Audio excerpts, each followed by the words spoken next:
Hello there, everybody. I hope you can hear me all right. And I hope we don't have any kerfluffles this week.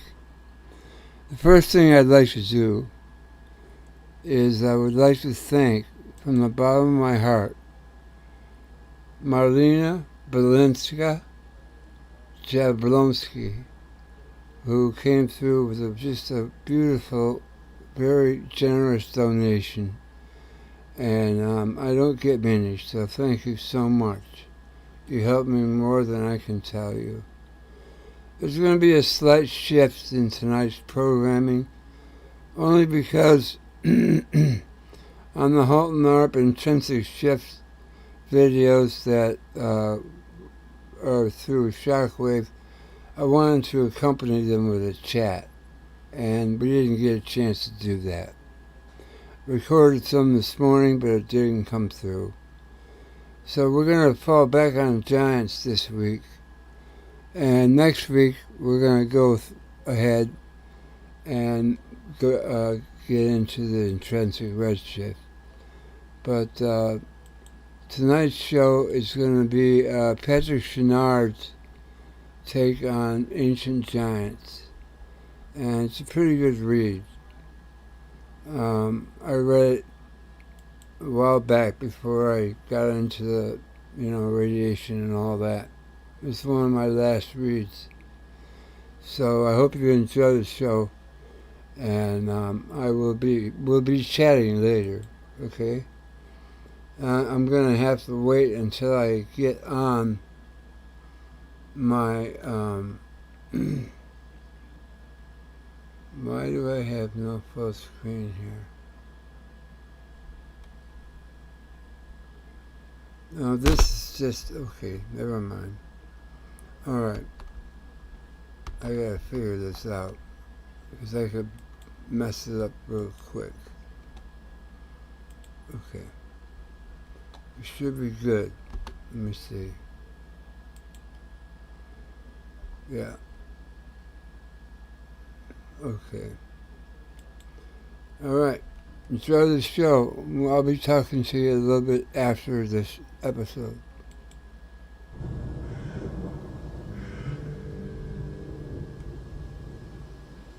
Giants and mythology.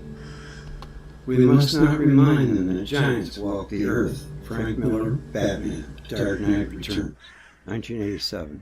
Even though human memory fails to penetrate the true mysteries of our remote past, mythology provides us with a framework by which we can glean a semblance of humanity's origins, the many myths of giants, gods, and other advanced beings whose power supposedly once ruled this planet, today remain the strongest mono-archaeological evidence we have to support the idea that a race of giants once peopled the earth. In this chapter, we will explore many of these myths, which are more than nebulous accounts concocted by unsophisticated humans, much more than metaphors or stories bearing symbolic or religious significance.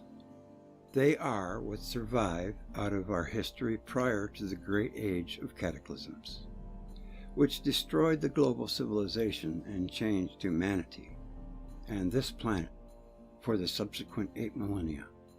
Now, for the first time, the truth about giants in our past is finally coming to light. Semantic derivation of the term giant. In our remote past, giants were worshipped as gods. Indeed, almost all the gods and goddesses of antiquity were of gigantic stature. Why is this so? Part of the answer may be found in an examination of the semantics involved. The roots of the word god can be traced back to the Germanic word got, and prior to the introduction of this particular title, there existed the Latin deus and the Greek theos. In ancient times, even the Hebrew tradition, it was widely known that these words, those signifying a power greater than oneself, applied not to a single omnipotent being, but rather beings from the sky, always denoted in the plural. In the annals and chronicles of ancient times, Both gods and giants have been categorized as advanced beings, or sky gods. Now they're getting them confused with the planets, maybe. This is a very interesting point in of itself, but it also raises an important question. What difference, if any, exists between gods and giants? Who were these giants described in ancient times? Were they mere fantasies? Or do they represent a very real, very tangible link to our prehistoric ancestors? Mainstream science teaches us that creatures such as giants, ogres, and other monstrous beings are merely mythical icons from our remote past and have no basis in reality. Our ancestors, terrified of a world they did not understand and could not control, devised these myths to bring order and predictability to a chaotic primeval world. Such are the conclusions of academia in its final death throes. Through a study of ancient mythology combined with advances in archaeology and technology, we are coming to understand that the giants were actually highly advanced and may have possessed technologies comparable to or even surpassing our own. They were, for example, excellent record keepers and had significant knowledge of astronomy, medicine, and engineering. Thus, we ought to take seriously their seemingly extraordinary tales of titans, frost giants, and cyclops. The feats and wisdom of the ancients. In order to show that the frost giants and cyclops. The feats and wisdom of the ancients. In order to show that the giants of antiquity were not the product of an unsophisticated imagination, it is necessary to first establish as fact the feats and wisdom of the ancients.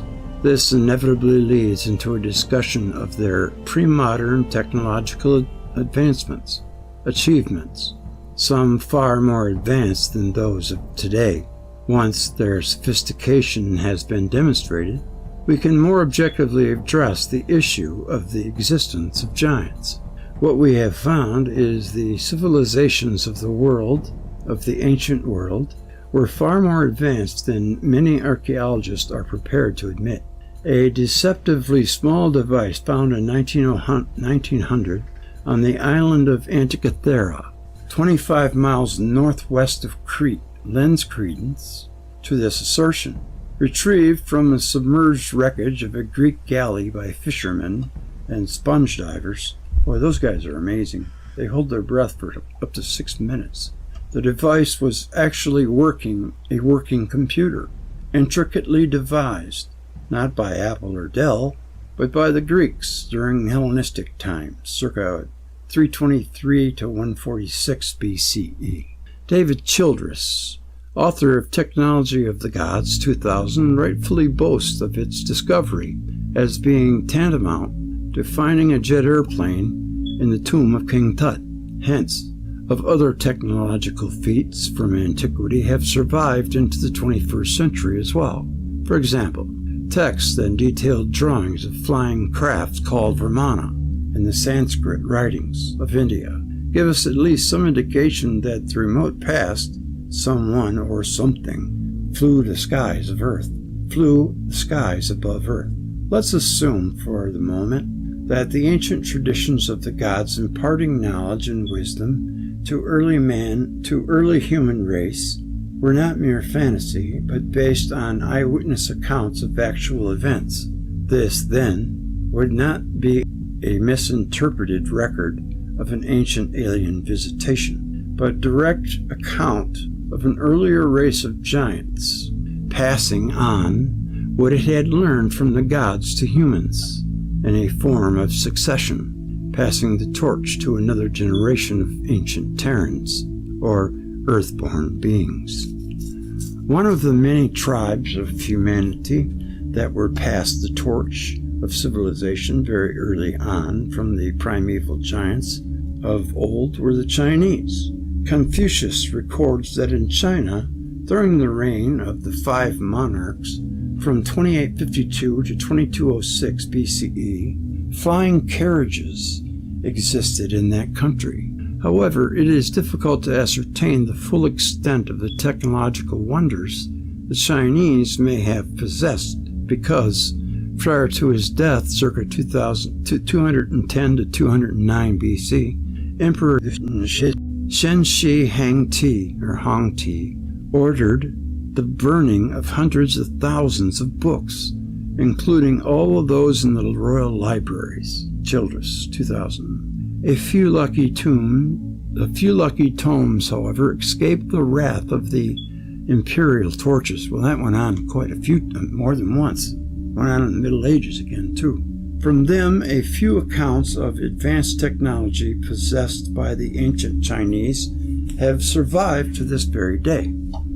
The ancient Chinese, in addition to the invention of flying craft and military technology, also developed practical innovations for mass consumption. An individual named Bai Xing introduced the technology of movable type in 1045 CE, more than 4 centuries before the printing press of the first Gutenberg Bible. And to resist earthquakes, quite common in China. The Chinese are rumored to have invented the first earthquake-resistant houses. Moreover, around 725 CE, 2 Chinese inventors were credited with developing the first mechanical clock. In addition, gunpowder was common to the Chinese, which they employed beginning in the 9th century or earlier. Gunpowder was used for fireworks and as a means to frighten opposing armies or to announce the coming of the invading force rather than as a weapon. According to Childress, the Chinese have always had a great scope and vision regarding their projects. Not only was the Great Wall a colossal endeavor, but the Grand Canal of China, which connects the Yalu River with the Yangtze, is 20 times longer than the Panama Canal. Yet the Chinese constructed it without modern equipment, starting over 1,300 years ago. There are other mammoth projects that are still unknown or waiting to be discovered, such as the largest pyramid in the world near Xi'an. Even the Chinese version of the typewriter, called the Hong typewriter, has 5,700 characters on a keyboard, 2 feet wide and 7 inches high. Chinese armies also employed the use of poison gas more than 2,500 years before it was invented and used by the West in World War I. They also developed cast iron in the 4th century BCE, more than 1,700 years before it was first used by Europeans, and created steel from cast iron in the 2nd century BCE, more than 2,000 years before the Westerners manufactured it. And the funny thing is the technology came from the West to begin with. Then the West got wiped out, and it looks like the East maintained a lot of it. How is it then that the Chinese were so technologically advanced at such an early stage of their culture's development? Renowned British scientist, historian, and sinologist Joseph Needham of Cambridge University echoes this very question when he writes with regard to the splendor of early Chinese inventions. First, why should they have been so far in advance of other civilizations? And second, why aren't they now centuries ahead of the rest of the world? David Childress implies that the answer lies in the inherited knowledge from an older civilization. Its discoveries, writes Childress, like ours, are just the rediscovery of ancient technology. From the roller coaster ride of history, I posit Chinese civilization may have been jump-started by an extra-mundane source during the time when the primeval giants passed on knowledge to the chosen people of the new era. As you will see, we will argue for this theory throughout the book, as it is one of the fundamental tenets of our research. Giants as part of our collective unconscious. Since they first walked the earth eons ago, giants have become a part of our collective unconscious, a terrifying Jungian archetype that captivates the imagination. They form the cornerstone of the myths, legends, and traditions of almost every culture on Earth, and in many cases these narratives have remained unchanged for millennia. Such myths often depict a civilization ruled by giants that is destroyed by a global deluge and eventually forgotten. These myths and legends help us to decode the secrets of that forgotten chapter in human history. Indeed, these gigantic inhabitants of our imagination are not mere figments, but rather the cultural phantom residue from our past experiences as a species. They are, in fact, imprints or echoes of a remote but very real dark age that we have mostly long since forgotten, until now. As with all mythological accounts, they are but blurred images of a far more profound reality. Let's look at some specific examples of giants mentioned in the myths and legends of the world, beginning with the Inca civilization. Inca myth describes the Ayuca race, the Ayuca race, which includes 4 twin giants who hold up the sky. In this myth, as in many others like it, the human race becomes unruly and ungrateful. Angered by this, the 4 giants agree to let the sky tumble down and crash into the sea. The result is a global flood that obliterates much of humankind. The idea of the sky crashing to Earth and destroying virtually all civilization resonates with Plato's Atlantis and some more recent speculation regarding its demise. Some theories suggest that a comet or asteroid may have impacted Earth sometime during our remote history, causing the destruction of these ancient and advanced cultures. In Irish mythology, we learn of the Formarach, a giant sea people. Their leader, Balor, guides them to the shores of Ireland following the Great Flood. They then become the native inhabitants of that island, while some scholars locate the Formarach's point of origin in Spain or North Africa. Others claim that the original homeland of these pre-Celtic giants was Atlantis, thought to have been located 200 miles west of Gibraltar. The Giant's Causeway in Northern Ireland is also linked to the giants in that its natural geologic formations consist of massive basalt columns that were claimed to have been the work of giants. In the 3rd millennium BCE,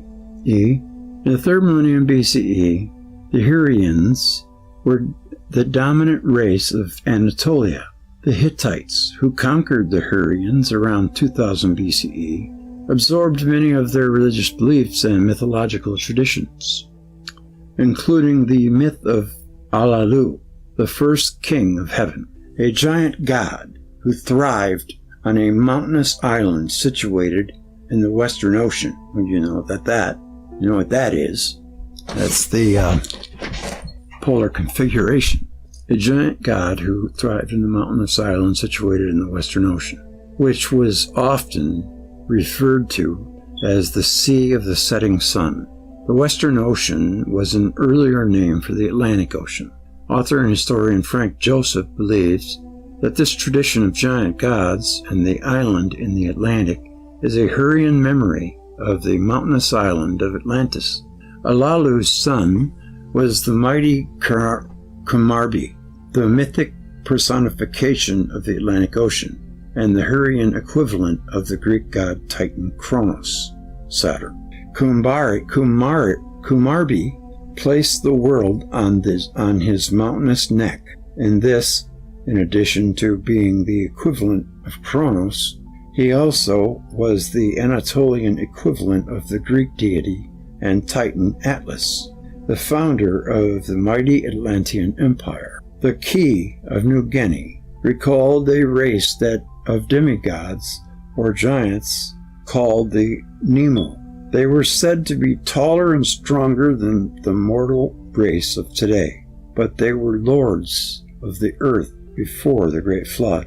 They taught the key ancestors the fundamentals of agriculture and house construction. The Nemu were wiped out during the deluge, but their bodies were transformed into blocks of stone. This final feature of the myth, Frank Joseph writes, betray the key's reaction to megalithic structures found occasionally in New Guinea, often composed of prodigious stonework they identify with the pre-flood of Nemu. The natives of the Fijian Islands believe that their ancestral land called Baratu sank long ago into the Pacific Ocean. This ancestral realm was obliterated when the heavens fell down, and fire and water melded together to produce the island of Samoa. The survivors, known as the Hitti, were thought to be a race of giants, the children of Atlantis. They built a monumental arch standing almost 20 feet high. Joseph, 2005.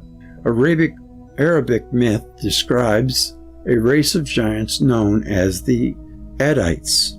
These beings are the equivalent of the Atlantean Titans of Greek mythology. And are described as superior architects and builders. Since their earliest recorded history, Arabs in the Middle East have associated all immense structures with these great giants of antiquity. We will read more about the building and civilizing skills of the ancient giants in the following chapter. Bochica is a figure in the myths of the Chibcha people of present-day Colombia, a bearded white-skinned giant similar to Atlas.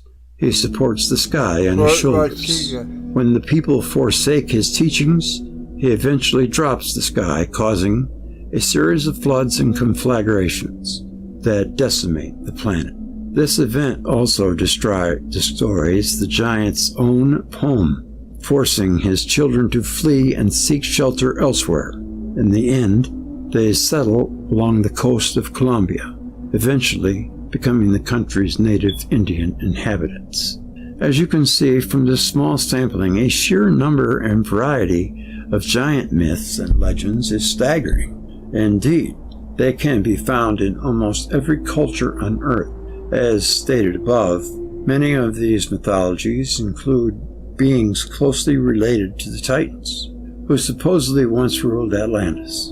And of course, there is also the recurring narrative of a great cataclysm that destroyed a civilization sometime in the remote past. Such common themes and motifs lay the groundwork for an even broader discussion. Let's examine some of the additional accounts of giants now.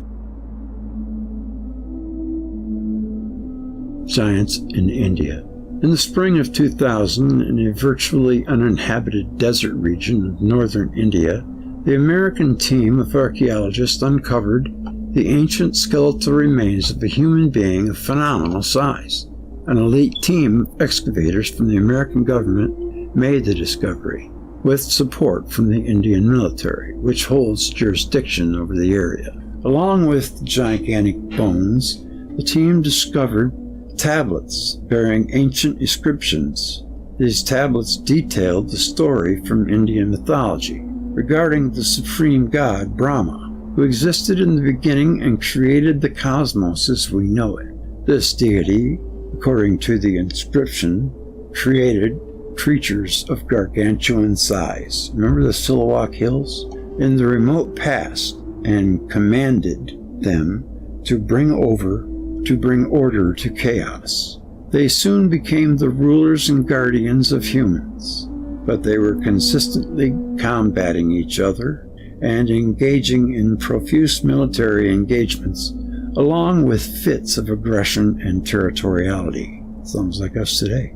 They eventually failed their purpose and had to be destroyed. Some sources claim that the American team and Indian government secretly believe that these cyclopean relics belong to a vanished race of giants that Brahma created.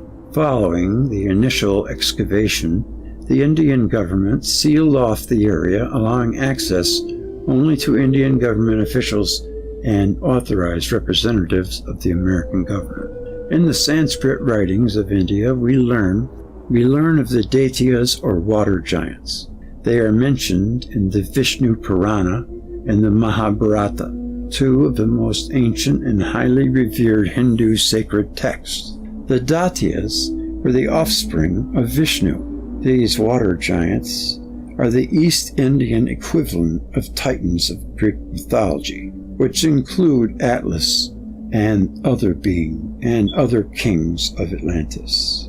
These writings describe how Vishnu's mother conquers the earth for the gods and becomes the first of the mighty Daitya.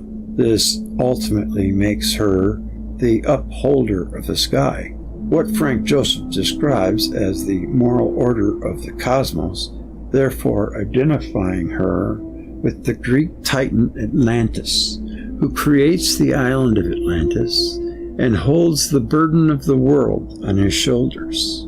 According to the Vishnu Purana, these water giants reside in Tripura, the Triple City, the metropolis now a sunken island located far across the impenetrable Western Ocean, the Atlantic, echoes Plato's own descriptions of the lost civilization of Atlantis. The immortal Greek philosopher wrote that this submerged landmass was beyond the Pillars of Hercules, in the middle of the Atlantic Ocean. In addition, the triple city of the Vishnu Purana is clearly emblematic of the trident of Poseidon, the patron god of Atlantis. In the final war, both the Daitya and Tripura were destroyed, which is yet another similarity to the myth of Atlantis. Seems like we just can't stop hating each other. But before the cataclysm, the people were pious. The Rakshas are also worthy of recognition, if only for their gruesome and diabolical reputations.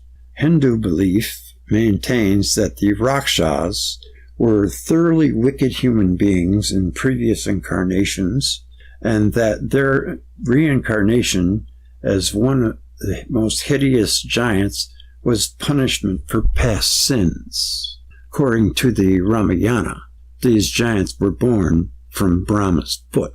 Other myths trace their bloodline back to the demon Palastia, or to the other devils such as Kasha, Niridi, and Nirida. Rakshas are described as mean, vicious creatures, exceedingly ugly, gigantic in stature, and black as soot, unequaled in their ferocity. They interpreted sacrifices, desecrating burial sites, harassing priests, and took possession of impressionable young humans. In fact, their crimes are too numerous to describe here in full. They were often depicted with two fangs protruding out of their mouths like vampires, with sharp nail-like claws, prowling through the night like wandering beasts.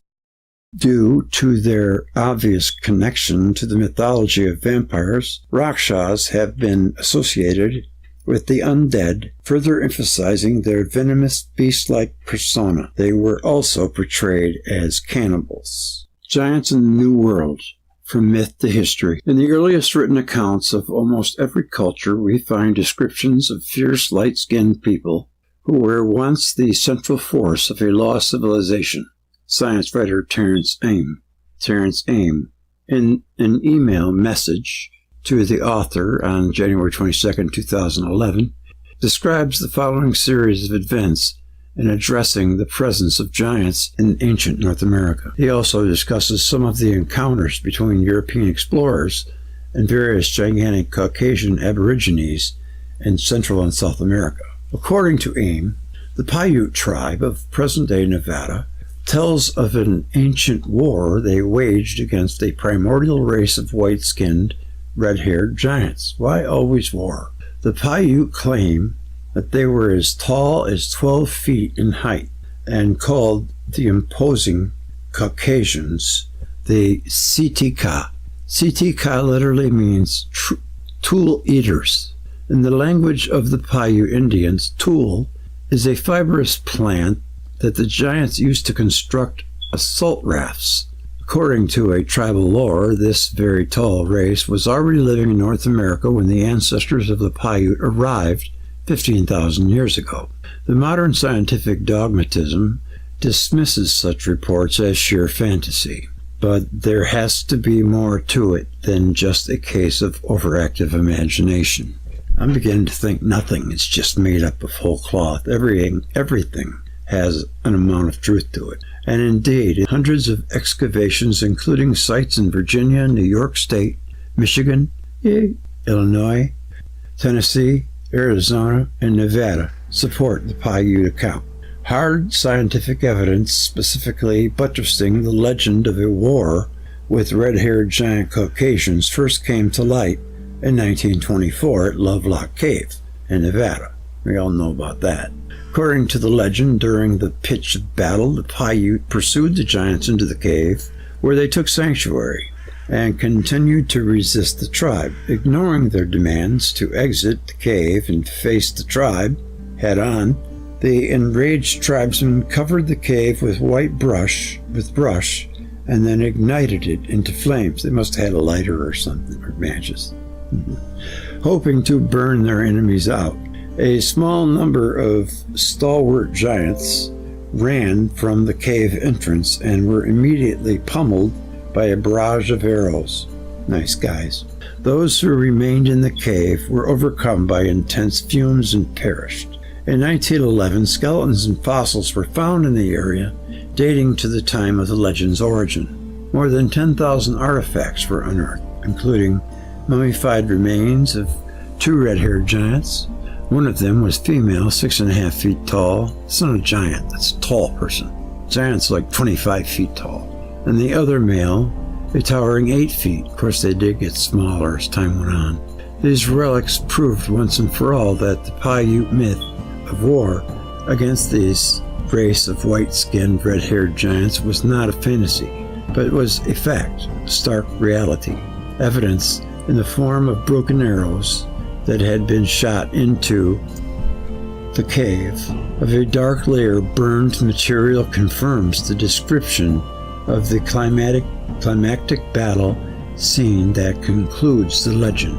2 very large skeletons were unearthed in the humble dry lake bed near Lovelock, Nevada. Among the human remains was the skeleton wrapped in a gum-covered cloth, not unlike those found in Egyptian mummifications, and measuring some 8.5 feet tall. The other was an astonishing 10 feet tall. Now you're starting to talk, now you're starting to get right. I think maybe 13 to 15 would really be a giant. But, what about 50 feet? The Book of Mormon, which also speaks of giants, calls these original inhabitants the Jaredites, often considered the Olmec of Central America. But it is more likely that the Olmec were just a single part of a much more widely distributed population.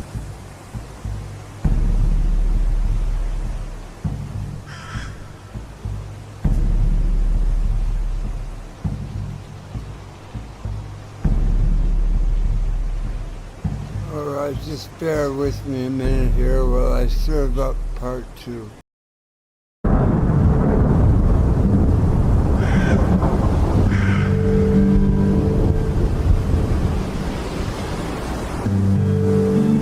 In Ether 1526, the Mormon scriptures claim, that they were large and mighty men as to the strength of men. The 16th century chronicler Fernando de Alva Cortez Ixtacatl wrote, "In this land called New Spain, there were giants, as demonstrated by their bones, and have been discovered in many areas." The ancient Toltec record keepers referred to the giants as Quinametsin, and as they had record of the history of Quinametsim, they learned that they had many wars and dissensions among themselves in this land that is now called New Spain. They were destroyed, and their civilization came to an end as a result of great calamities and as punishment from the heavens for graves. Sick. sins that they were committed. Allen and Allen. From the evidence, it seems irrefutable that a real race of red-haired giants dominated the Americas at one time, perhaps tens of thousands of years before the arrival of the ancestors of today's Native Americans across the Bering Strait, some 13,000 to 15,000 years ago. In defense of this statement, one must concede that the race is a mutable thing. Defense of this statement, one must concede that race is a mutual thing, and that the physical appearance of New World humans during the Ice Age may have been quite different. Perhaps they were part of a line that left no known descendants. By the same token, the presence of a forgotten Caucasian population in Asia that would have walked across Beringia with other Asiatics is also a possibility. This would explain some of the unusual results from recent genetic testing, which has confirmed the presence of Caucasoid genes in some of the existing ancient remains. Western Europe, explorers such as Ferdinand Magellan, Sir Francis Drake, Hernando de Soto, and Commodore Byron, the famous poet Lord Byron's grandfather, all reported encountering living giants all across the North American continent, remnants of a once proud and noble race of Caucasian superhumans. Later, I think I got a little bit of that too. Later in Chapter 6, we will explore more accounts of giants in the New World. But first, let's examine what they have been one of their early roles in the history of the human race. We will then attempt to define a viable scientific explanation for the genesis of giants. Where did the giants come from? And if not the stars, did they evolve on Earth? And if so, how? We will examine both topics in the following chapter. The early role of giants and other catalysts for their genesis. Giants, builders of ancient civilizations. In the earliest accounts, which are most prevalent in the Greek and Near Eastern tradition, giants of prehistory are often depicted as great builders and engineers of all the structures left to us by the ancients. Perhaps the most enduring are those that are universally known as megalithic monuments. These great archaeological achievements are compelling, not only because of their immense size, but also because of the ambiguity concerning their origins. Who built them? When? Why? And equally important, how? In European folklore, giants were often credited with creating these massive stone monoliths. Indeed, there is more direct mythological connection between giants of the prehistoric construction of these megalithic structures and the eventual doom of a lost civilization. In this chapter, we will explore the open-ended question of the early role of giants may have played, before moving on to examine a potential scientific cause for gigantism. We may come up with some very surprising answers. Accounts of giants as skilled engineers.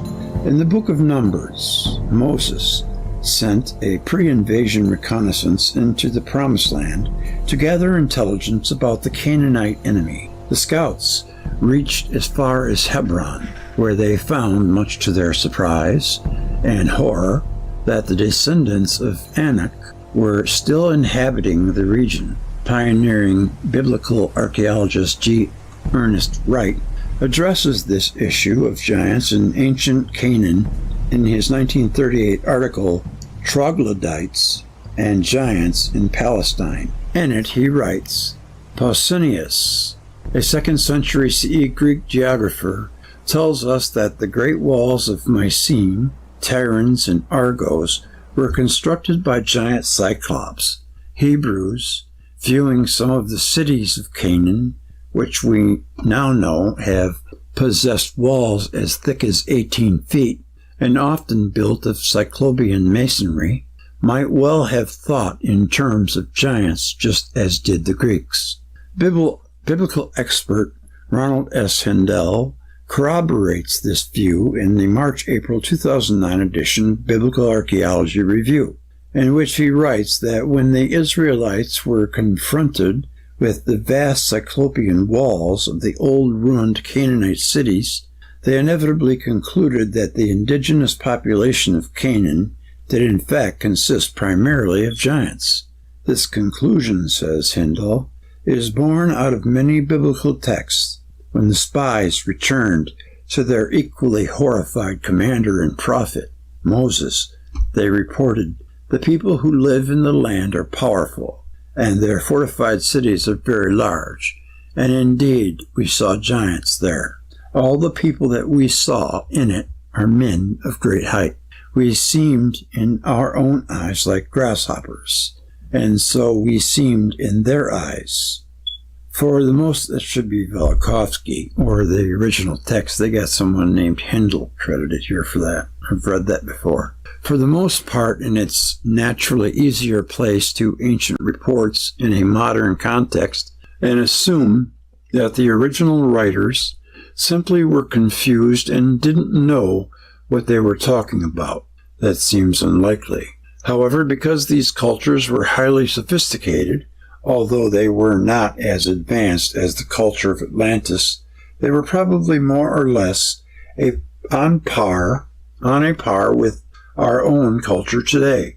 When they made conscientious descriptions of people, places, and events, they were not doing so as children. They were making intelligent and highly rational interpretations of what they were witnessing. So yes, it is highly likely that the people of Canaan were indeed giants, as described by these spies in the Old Testament. Hindell also mentions the Battle of Jericho, a racial cleansing of the Canaanites at the hands of the Israelites, wherein the city of Jericho was destroyed and hundreds of thousands of Canaanite men, women, and children were killed, as stated in Joshua 6:20. Joshua and his troops marched around the city once a day for 6 days. On the seventh day, they marched around it 7 times, and on the seventh circuit they blew their horns and shouted. When the people heard the sound of the horns, the people shouted a mighty shout, and the walls fell down. It was creations such as the walls of Jericho that best illustrate the building capability of the early giants. However, from this quotation, we see that even masonry allegedly built by them wasn't totally indefensible. The ancient historian Josephus confirms that these giants were indeed skilled architects. He mentions 2 pillars, one of stone and one of very hard brick, which the giants erected to stand as a lasting testament to their engineering skills. They were constructed so that at least one might survive the great deluge to come. The giants feared that this final catastrophe would destroy everything that had been built by their hands. In Antiquities of the Jews, Book 1, Josephus wrote, "Now these pillars remain in the land of Syriad to this day. Noah quitted the land of Seth for fear that his family might be annihilated by the giants. As late as the days of Joshua, son of Nun, there were still giants of Hebron who had bodies so large and faces so entirely different from other men that they were surprising to the sight and terrible to the hearing. The bones of these giant men are still shown to this day." Did giants build the dolmens of Western Europe? Medieval Danish historian Saxo Grammaticus insisted that giants must have once existed, because only they and their awesome strength and superhuman capabilities could have built the dolmens, menhirs, massive walls, and other structures that are strewn across Western Europe. The idea of a vast megalithic culture that once dominated much of Europe in the same remote past is taken up by author Paul Dunbaven in his book Atlantis of the West. For Dunbaven, the megalithic structures of Europe are not just simple creations built by a Stone Age culture, but the sophisticated handiwork of an advanced and ancient race, possibly the Atlanteans. Indeed, Britain was once named Albion, after a Titan king of Atlantis. Dunbavin believes that Atlantis lies beneath the Irish Sea and was submerged in 3100 BCE when a comet struck the Earth. Well, you know that. That's what they have, impacts, causing the Earth's crust to shift and thus shrinking some of the existing landmasses, including those in and around ancient Europe. Dunbavin, 2003. Armenian Stonehenge. The fallen temple of Baalbek, one of the most ancient and archaeological significant megalithic sites in the world, is Baalbek, where the bones of what may be ancient giants have been found. Baalbek lies approximately 86 kilometers northeast of the city of Beirut in eastern Lebanon. This most enigmatic of holy places is one of the Near East's most important Roman and pre-Roman temple sites of study by historians and archaeologists. In 1898, a German expedition there claimed to have discovered no evidence of occupation prior to the Roman period, despite other claims suggesting a very ancient habitation of the site. Recent archaeological finds have supported the latter idea, for in a deep trench at the edge of the Jupiter Temple platform, Neolithic artifacts were discovered, along with skeletons of 3 individuals of giant stature. Pottery dating to the Seleucid era, 323 to 64 BCE, as well as the Roman era remains, were also discovered. During both the Seleucid and Roman occupations, the town surrounding the immense religious monument was known as Heliopolis, city of the sun, and the sun god Jupiter was the focal point of the shrine. We have discussed this before. That's when Jupiter replaced Saturn for a brief period. The Roman god Jupiter had overtaken and supplanted the Greek god Zeus. They're both the same thing. Who replaced the earlier god Baal, and that was Saturn, who identically shared some common characteristics with Zeus and subsequently Jupiter. Archaeologists now agree that Baalbek is more than 9,000 years old, with continual settlement dating from the Neolithic Age to the Roman Iron Age. Surrounding the site are massive walls built with 24 monoliths, weighing some 300 tons each. The tallest wall on the western flank of the temple site contains what is known as Trilithon, a row of 3 stones, each 19 meters long, 4.3 meters high, 3.6 meters broad, cut from solid limestone. Each stone weighs approximately 800 tons.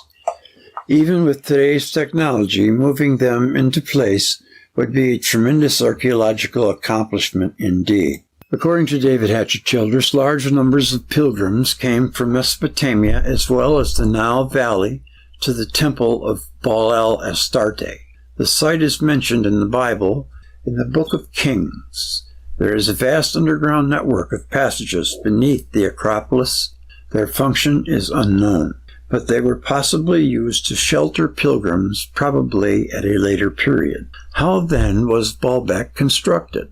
Ancient Arab writings explain that the first stages of Baalbek, including the Trilithon and other massive stone blocks, were built following the Great Flood at a mandate of King Nimrod by tribe of giants. Again, we see the same giant motif lending credence to the race of giants theory. How could so many disparate cultures in so many isolated locations all around the world arrive at the same supposition giants were responsible for building the great megalithic monuments of prehistory? Well, Baalbek dwarfs anything built in Rome or Egypt. It does look like it was built for giants. Stonehenge, the Giant's Ring. Another significant megalithic site needs little introduction. We are referring, of course, to the glorious Stonehenge, perhaps the most famous megalithic structure in the world. One fascinating story concerning Stonehenge is a 12th century account written by Geoffrey of Monmouth. In his work, Hysteria Regum Britanniae, also known as the History of the Kings of Britain, Geoffrey maintained that the rocks of Stonehenge were healing rocks, and that had been imparted from Africa, and that they had immense curative properties. Collectively called the Giants' Dance, Stonehenge had, according to Geoffrey, originally been constructed on Mount Killarus in Ireland. 5th century author, Arthur-like figure, Ambrosius Aurelius, at the behest of Merlin, designed Stonehenge to be instead a monument for the knights who perished fighting off Saxon incursions. Thus, the king dispatched Merlin, Uther Pendragon, and 15,000 knights to Ireland to capture the monument and bring it back to Britain. The knights slew 7,000 Irish warriors, but were unable to move the rocks with ropes and brute force. End of chapter. Chapter 3. Accounts of giants in the classical sources. As we shall learn, according to the Greek myth, as conceived by such seminal authors as Hesiod and Homer, the primordial earth produced a series of primeval monsters and giants, human-like beings known as Titans, who became the first race of Greek gods. Other giants followed, including the Cyclops, Gigantes, Centaurs, and Typhons. In this chapter, we will explain ancient evidence of them, primarily from sources derived from the classical world, and explore how inhabitants of the classical world were on a very physical search to find evidence for themselves that these giants once roamed the earth, a land of gods and monsters.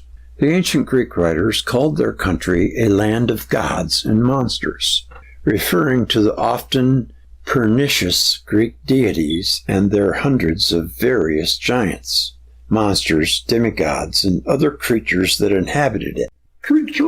These giants, however, such as the Cyclops, Antaeus, and Orion, were surprisingly human-like, and they were not altogether disproportioned to human beings, for they mingled in love and strife with them. Bullfinch, 2004. But those other giants who waged war against the gods and exhibited superhuman, even godlike powers were far more gigantic in size than their weaker brethren. Examples of these gigantic giants include Tityus, who was said to have been so large that while resting on the plain near Mount Olympus, his massive body covered some 9 acres. Now, that's a giant. Enceladus, too, required the whole of Mount Etna, upon which to rest his enormous head. Where is it? Still others, like Boreas, had 100 arms. Typhon, the sea beast, excreted fire from his abominable lungs. Bullfinch explains that, according to the Romans, at one time they put the gods to such fear that they fled into Egypt and hid themselves under various forms. Jupiter took the form of a ram, whence he was afterwards worshipped as the god Ammon, who with carved horns. Venus, a fish. Mercury, a bird. At another time, the giants attempted to climb up into heaven, and for that purpose took up the mountain Ossa and piled it on Pelion. They were at last subdued by thunderbolts, which Minerva invented and taught Vulcan and his Cyclops to make for Jupiter. The Greek religious writer Hesiod describes the giants vividly. They were warriors of immense strength and power who donned gleaming white armor and brandished long spears and other deadly weapons, treated with poison. These depictions of the giants as cruel combatants adept at the art of war conform to later portrayals in ancient Greek and Roman art. The idea of a revolt against the gods, however, did not emerge until the 6th century BCE, with the first artistic depictions of the conflict. While the poet Hesiod often makes clear that the giants were highly warlike and violent creatures, there was no evidence of those tendencies being directed at the Olympians until a much later time. I'm going to have to look that up, see if I can find some pictures for it. The war. Backing up the myths with science and excavating giant bones in antiquity. Having touched on a few mythological accounts of the giants, let's now turn for a brief moment to the field of archaeology, where we will see the physical evidence may or may not support the mythological accounts, while bearing in mind that the results of any study regarding the examination of ancient giants purported to be those of ancient giants must be met with caution, but also with an open and prepared mind. Too frequently, we are duped by archaeological hoaxes, but an equal amount of discoveries are inexplicable, and in this remain fascinating in their open-ended implications. The finding that you will read about next, called The First Fossil Hunters, written by historian and folklorist Adrian Mayer, are some brief examples of the latter.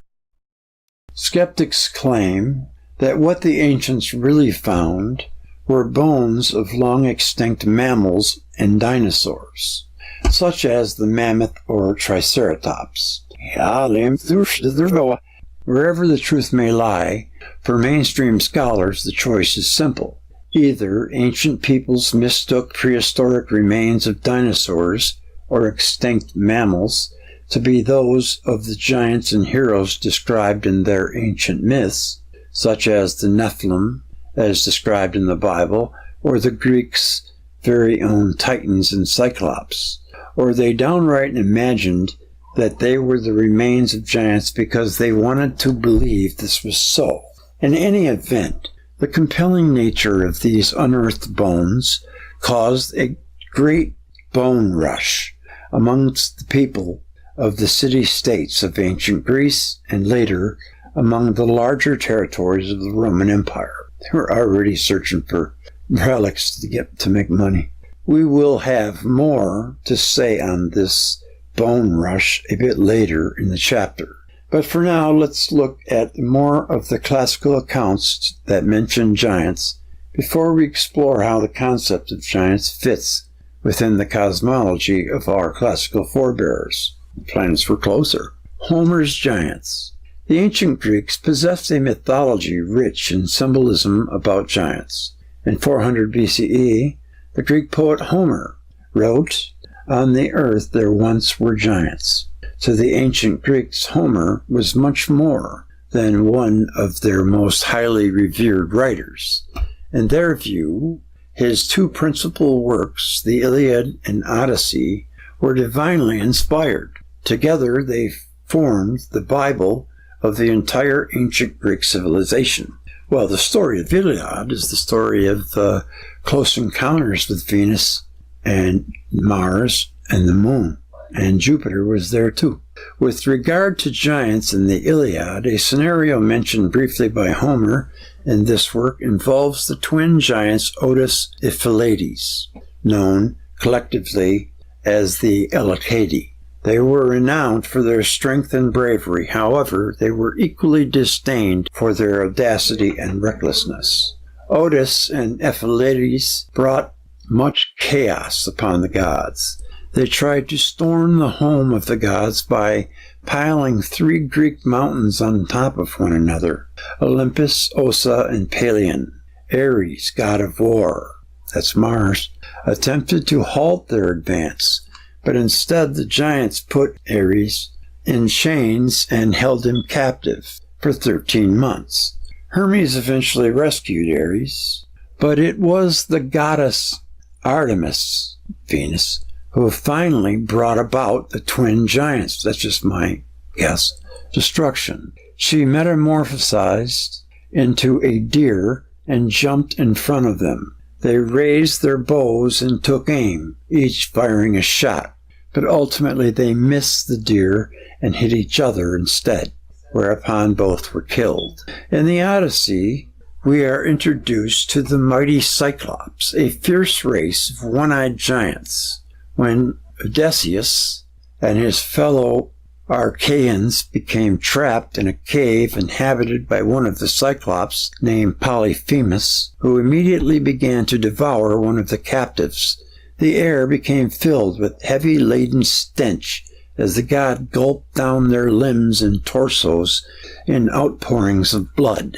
The horrifying clamor of agonizing shrieks and in the crunching of bones drowned out the sound of ocean surf and seagulls on the beach. In response, Odysseus's men prayed to Zeus for salvation, but to no avail. The bloodthirsty giant then murdered 2 more men. When Polyphemus left in the morning, he placed an immense rock behind him, blocking the exit from the cave. This prevented the Achaeans from following him out to the fields and to safety. Unable to escape and return to the ship, Odysseus planned a ruse. When the giant returned, Odysseus offered his captor wine, intoxicating him in the morning.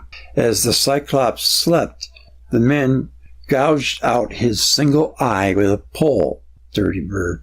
The giant immediately awoke, screaming in agony, calling out for the other Cyclops to help. However, they simply ignored him. Polyphemus removed the rock, blocking the entrance to the cave as he searched blindly for his assailants. And then the Archaeans made their escape. After escaping the island of the mighty Cyclops, why would he leave them access to a spear? The mighty Cyclops, the Achaeans, were caught in a tempest and blown off course. They rode to a land of, oh my goodness, this word, Laestrygonians, a powerful race of giants. Their giant king, Antiphades, and his queen captured and dined on Odysseus's men, who beat a hasty retreat back to their boats as the towering giants hurled immense boulders at them. All of them but Odysseus were destroyed. Then Odysseus escaped to the home of the gods, Circe, which he remained for some time. Today it is uncertain whether a man named Homer really existed, or the name merely represents a number of separate authors. Their individual identities now lost to the sands of time. Despite such speculation, one thing is certain: Homer has proven to be much more than the creator of fairy tales. In his greatest epic, the Iliad, the Greeks were pitted against the inhabitants of Troy. This was proven to be a very real, very ancient city by Hendrik Schliemann in the 19th century, as we shall read about later in this book.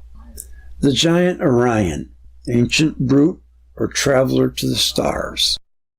In Pliny the Elder's immortal work, Natural History, he cites Greek and Roman mythology with regard to the ancient legend. The giant Orion, Pliny explains, was born from the skin of an ox, which had been placed by a humble peasant into the soil of Boeotia.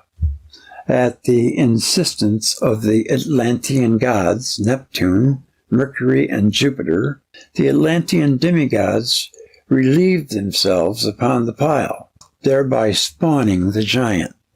Orion is featured at the feet of a bull among the constellations, the bull being the most sacred object of worship among the Atlanteans and their ancient temples.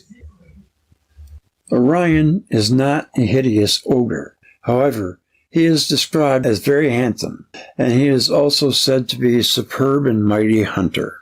Orion's main love interest was Merope, the daughter of Opinion, king of Chios, and he desired to marry her.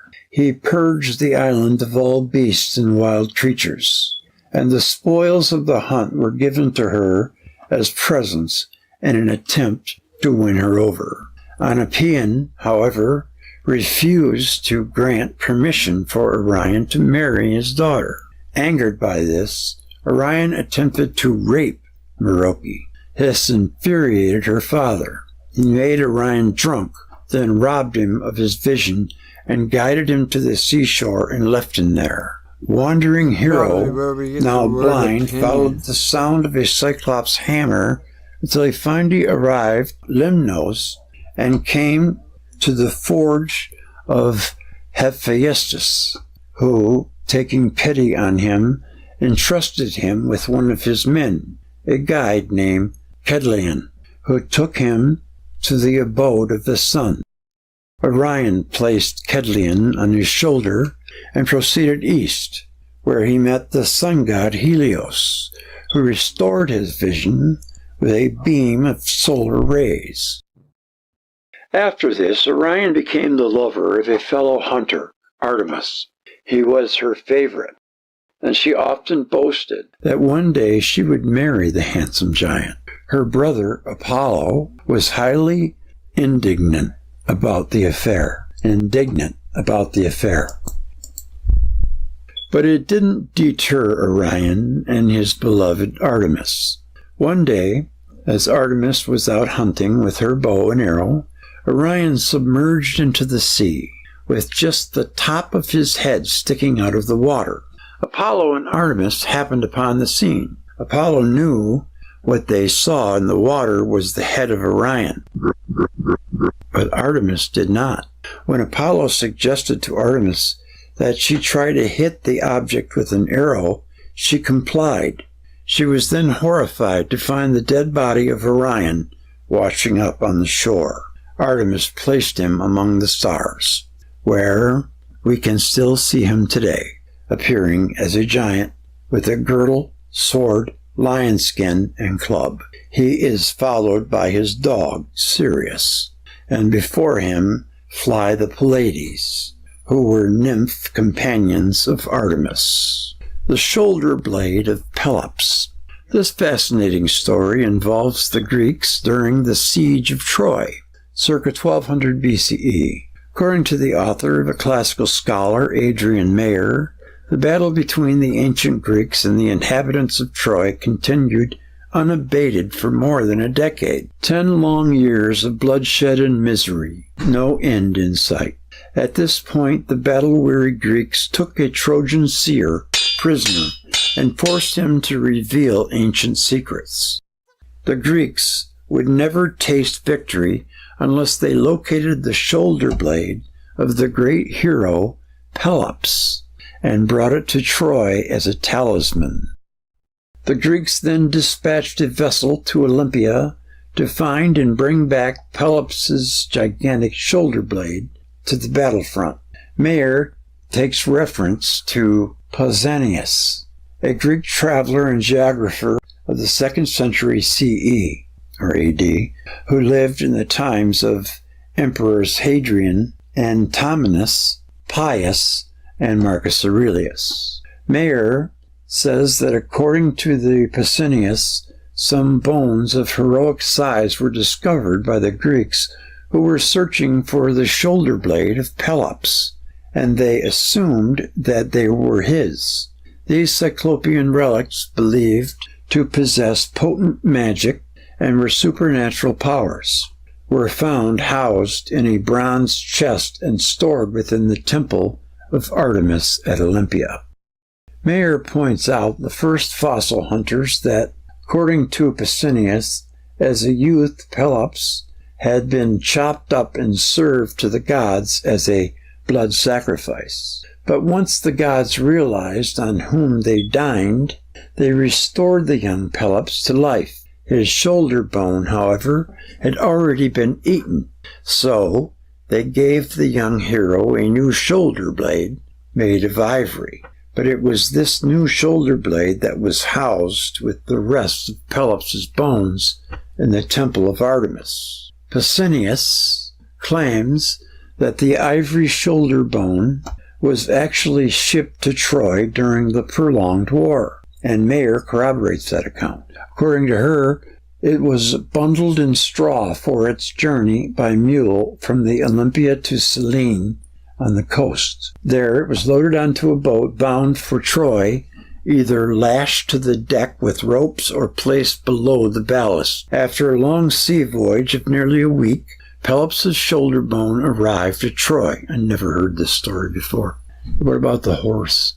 And just as the seer had predicted, the relic bone witnessed to the sacking of the city and the triumph of the Greek forces. Following their much-anticipated victory, the Greeks loaded the ancient artifact back onto the ship and departed for Greece. However, the Greek vessel was met with a violent sea storm and was wrecked off the coast of Euboea. Their precious cargo was lost forever. Euboea. Dead heroes and giants from Greek and Roman mythology. Across the narrow Dardanelles from Troy, Mayer writes, the ancient Thracian Chersonese, the Gallipy Peninsula, was the setting of a unique dialogue. The work she refers to on heroes, written about 218 CE AD by the sophist Philostratus of Lemnos. Some of these names, I swear. What is otherwise considered an early romance novel is also peppered with references to the discovery of cyclopean bones and enormous relics belonging to long-dead heroes and giants from Greek and Roman mythology. The setting for the dialogue is the port of Ilias, at the mouth of the Hellespont. The opening act, a rustic grape farmer turned philosopher, and a merchant awaiting his trading vessel, engaged with intriguing conversations. The great farmer tells the merchant he has heard rumors of gigantic bones being found, remains that supposedly belong to the giants and Greek heroes.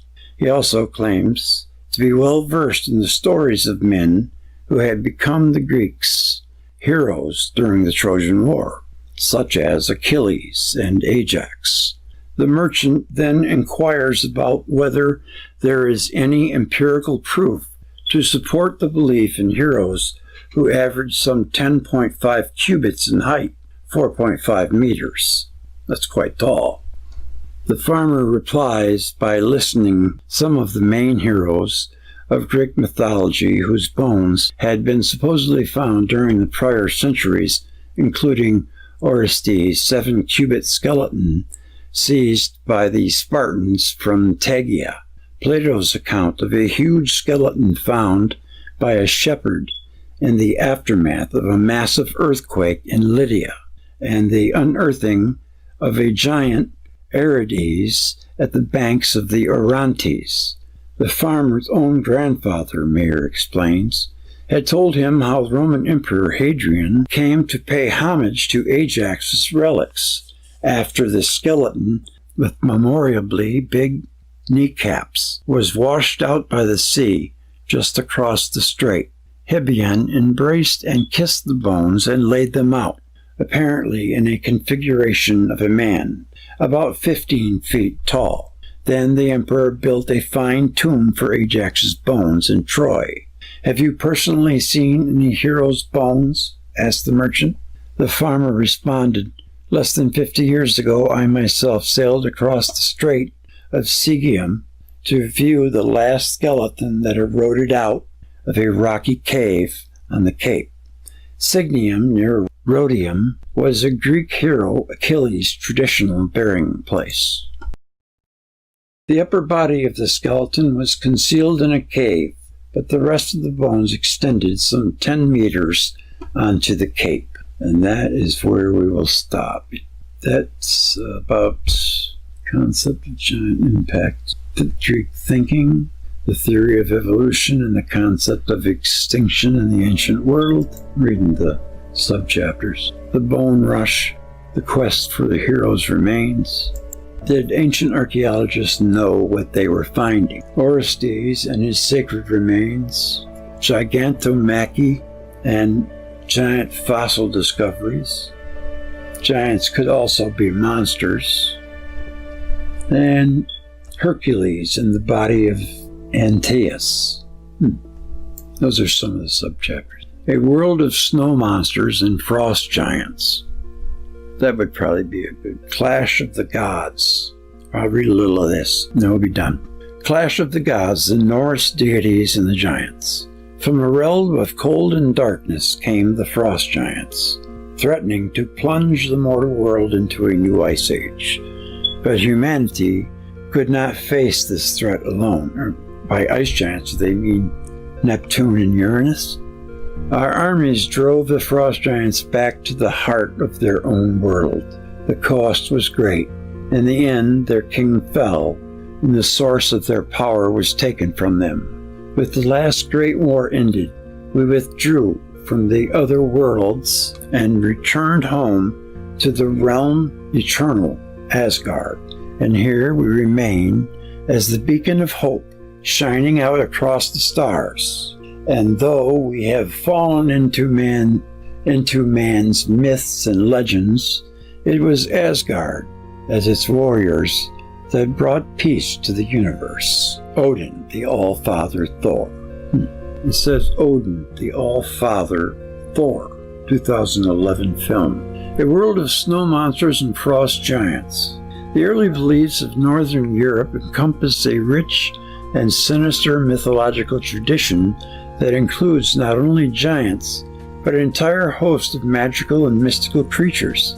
The ancient Norse divided the peoples of the world into three distinct categories: civilized people, barbarians, such as the Nordic peoples themselves, and subhumans, which, as the Skraelings of native peoples of North America, when the Vikings entered the region for the first time, they took their swords and battle axes in hand and tested them out on anyone they encountered to determine whether they could be killed and thus were human, or whether they were invincible, which meant they were giants or members of one of the other many magical races, therefore immortal.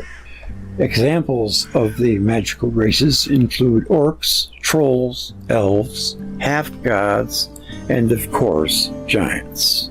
All of these were very similar to the creatures that the famous author J.R.R. Tolkien wrote about in The Hobbit and the Lord of the Rings. In attempting to understand the Norse mythology, we need to understand its origins.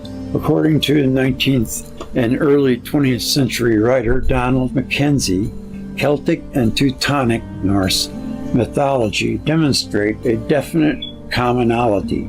It would appear, he writes. The archaic giant lore is pre-Celtic and pre-Teutonic, therefore implies a common inheritance in the wars of the Olympians and Titans. And the Irish Danann gods are Formorics, and the Azir and the Jotuns.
What we're gonna do right here is go back.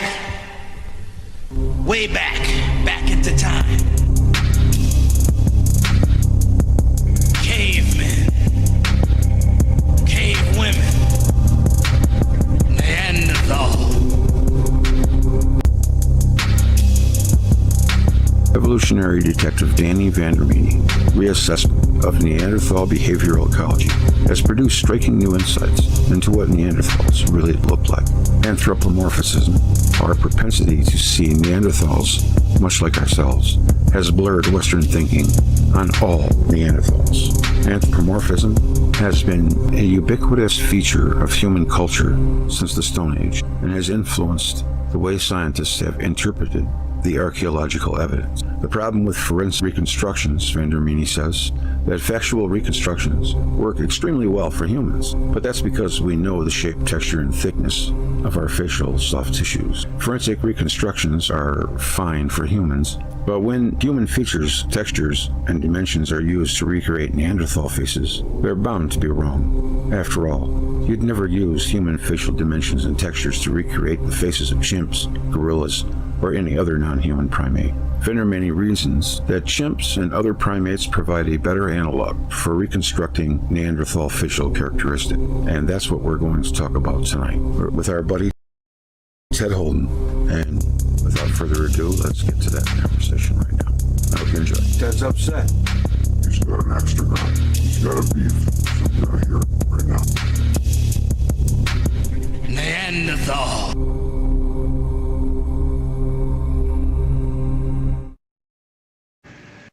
What do I want here? I want this thing at first here, which says Neanderthal nature. It's like what I want to talk about is the question of hominids, particularly the Neanderthal. Okay.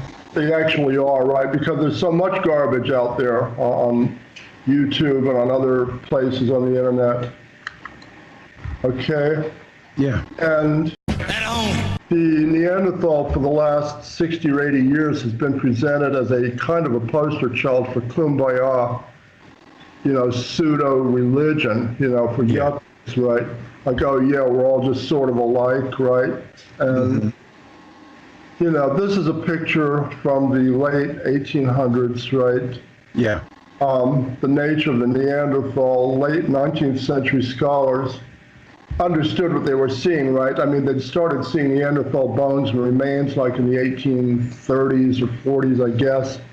And by the 1870s or 80s, I mean, they knew what they were seeing at least, right? This is Marcelin Boule's reconstruction, okay? Yeah. And I want to go into some of this stuff. Okay. You've heard the name Ignatius Donnelly. A couple of books of his are still known. Right, one is called Ragnarok, the Age of Fire and Gravel. The other is called Atlantis. Donnelly was a sort of Renaissance man. I mean, he was either a governor or a U.S. senator from Minnesota for a period during the 1860s or 70s, right? A very interesting sort of a guy. Here's what he has to say. So it's in another cave in the Neander Valley, right, of the Neanderthal near Hochsdale between Düsseldorf and Elberfeld. A skull was found, which is the most ape-like of all known human crania. The male to whom it belonged must have been a barbarian brute of the rudest possible type. The horrible and beast-like proportions of the Neanderthal skull speak with no less certainty of undeveloped, brutal, savage man, only a little above the gorilla in capacity, a prowler, a robber, a murderer, cave dweller, a cannibal, a Cain. Yeah. Right?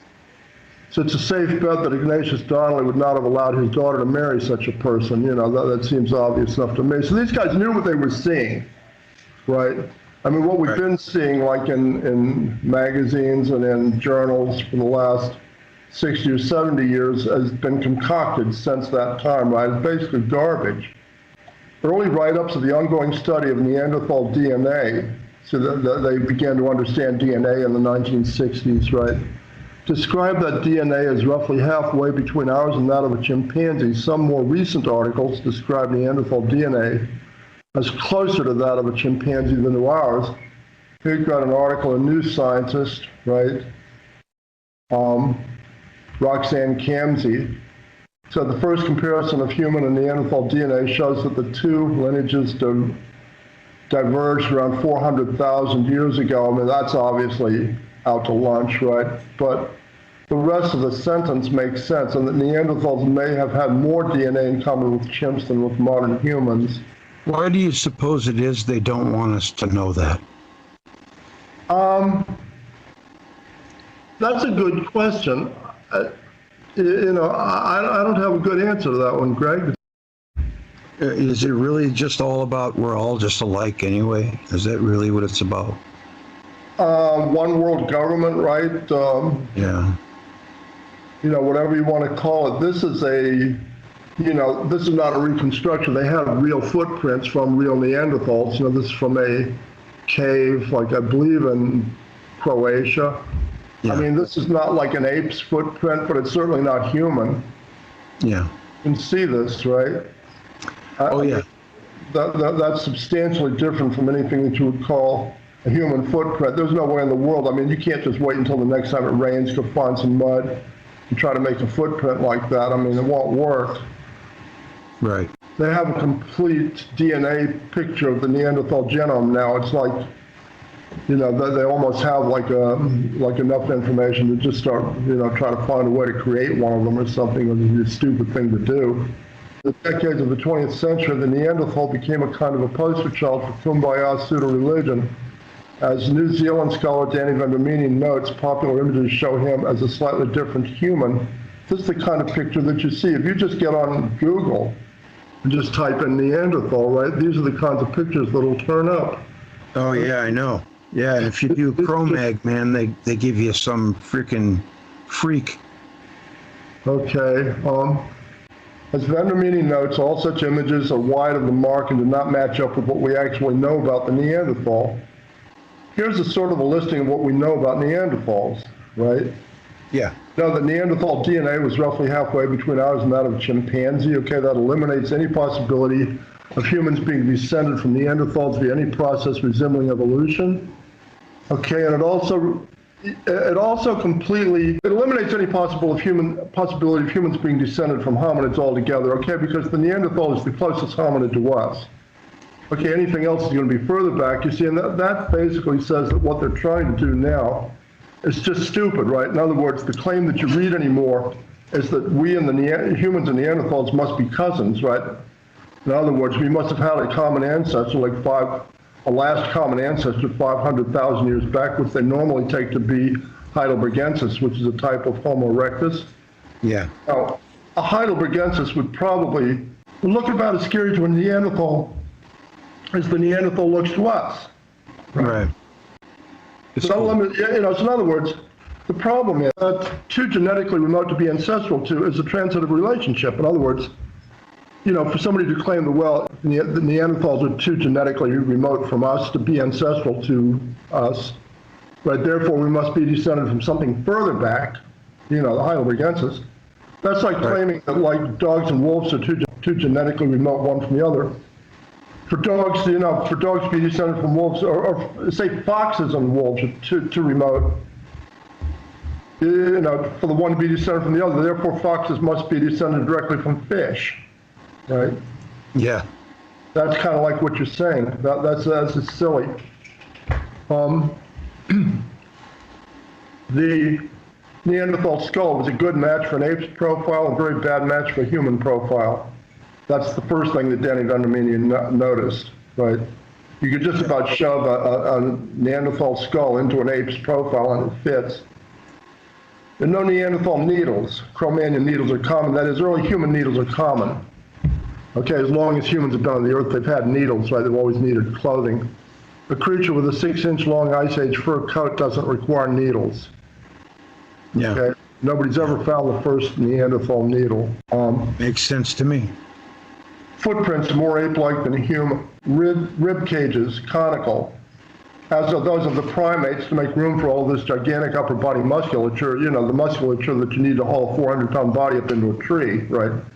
Our rib cages are cylindrical, okay, so basically our skeletons don't look like those of Neanderthals. eye sockets and nasal areas much larger than ours. Placements of noses and eyes on faces are much different, they're much higher than for humans. Okay, the mindset, right? We know that the mindset of a Neanderthal was similar to that of an African lion. He viewed the living world as neatly divided into two categories, that is, his own family group and meat. They're cannibalistic. That you find Neanderthal families, the remains of Neanderthal families, with clear butchering marks made by flint and knives. Yeah. We know from Rob Gargett's studies that if you put the skulls of a human, a Neanderthal, and a lion together, the two which have much of anything in common are the Neanderthal and the lion, okay? We know, in other words, you've got like an apex predator, right? I mean, you've got something which really, it doesn't really have any sort of a mental picture of organization beyond his own family group, right? So that says the largest group of Neanderthals that you're ever going to find is probably 15 or 20, okay, living in one place or organized. You're not going to find an army of 3,000 of them, right? Right. We know that the Neanderthal could adapt to an omnivorous diet when it was available, but for the most part, particularly the European Ice Age, he was, for all intents and purposes, a pure carnivore. Okay, the analysis of the plaque on Neanderthal teeth indicates that we're eating like 99% meat. Okay, we know the Neanderthals weren't giants like the skeletons that we were finding in the Ohio and Illinois valleys, right? Right. It's like a tall one, sort of like the Eskimo of the hominid world. Okay, a tall one might be 5'10" or 6 feet tall. But a male Neanderthal could easily have stood 5'9" or 5'10" and weighed 300 or 330 pounds with no extra weight on him. Okay, so looking at a creature which is built much more heavily than one of us. Okay, you have, if all of that sounds strange, you have to ask yourself what you would expect a creature with DNA halfway between ours and that of a chimpanzee to look like. And the real answer to that is very much different from popular depictions, and the implications are that the late 19th century scholars were substantially more on target than most of our more modern efforts have been, right? In other words, they had this stuff right in the 1880s, 1890s, and scientists lost their way, right? The first thing Danny Vendramini noticed was that a Neanderthal skull was a very good fit for an ape's profile and bad fit for a human profile. Take a look at this. This is a Neanderthal skull and a chimpanzee. What do you think? Yeah. I mean, that works, doesn't it? It sure looks like it to me. Now, when you, Danny Vendramini here has the line of the Neanderthal's skull going forward, right? He's got the Neanderthal looking forward, and when you do that, then the Neanderthal has a snout like a dog or a cat, and the yuppies don't like that. You can see this picture here when, for the most part, most depictions of Neanderthal skulls show them, as it were, looking down at their feet to avoid the appearance of them having snouts, to avoid them appearing to be prognathic. Right. You see what I'm saying? If you really want, the human is looking forward in this picture, the Neanderthal is looking down. If you turn this, to make this believable, you're going to have to turn this Neanderthal skull, rotate it to the right a bit, like maybe 10 degrees. You understand what I'm saying? Yes. You know what the mainstream story is on that? No. They say that the prognosticated snout is because they eat a rougher diet and get stronger jaw muscles. That's what they say. Oh, no. Yeah. Yeah. No, I mean, you've got like variation amongst modern humans, right? But you don't have anything like this. So Danny, he has the Neanderthal on the left is looking forward, and you can see that he's got a snout. You see what I'm saying? Of course. And the eyes are very, the first thing you notice about Danny Vendramini is reproductions of the eyes. Just a fabulously bug-eyed sort of a creature with a fur coat. This is what a Neanderthal looked like. You just have to look at a Neanderthal skull and just look at them huge eye sockets. Yeah. These are dark world eyes. These are the same kinds of eyes. I'll get to that in a moment. Purple dawn, yeah. Yeah, these are purple dawn eyes. Yeah. One of the first things you would ask would be, what's the deal with the eyes, right? Rob Gargett, who calls himself the subversive archaeologist, notes that even if you try to draw a more humanized or yelpified Neanderthal with the eyes and nasal area as large as the bones actually indicate, what you end up with is still outlandish. Okay, this is Rob Gargette's yuppie Neanderthal with eyes and nose the right size. Yeah. You know what I'm saying? Yeah. So you've got something which cannot be made into a human, really. It's like you've got something which is very different from one of us. Mm-hmm. These are creatures from the same age, okay? The Neanderthal was always viewed as a primitive human rather than as an advanced ape, largely due to the size of his brain, which is actually a bit bigger than ours, right? But the Neanderthal brain was dominated by the area of the brain involved with vision, while ours is dominated by the area involved with creative thinking and logic, right? That combined with the huge dark world eyes indicates that the Neanderthal brain was largely the neurophysiological equivalent of the circuitry for a military night vision scope. Right. Okay? Now, of all Danny Vandermeer's thoughts going into this, I've just got two very, very minor quibbles. You know, to my thinking, the fur could easily have been reddish rather than dark gray or charcoal colored. And Danny Vandermeer also draws the Neanderthal with slit eyes like a house cat.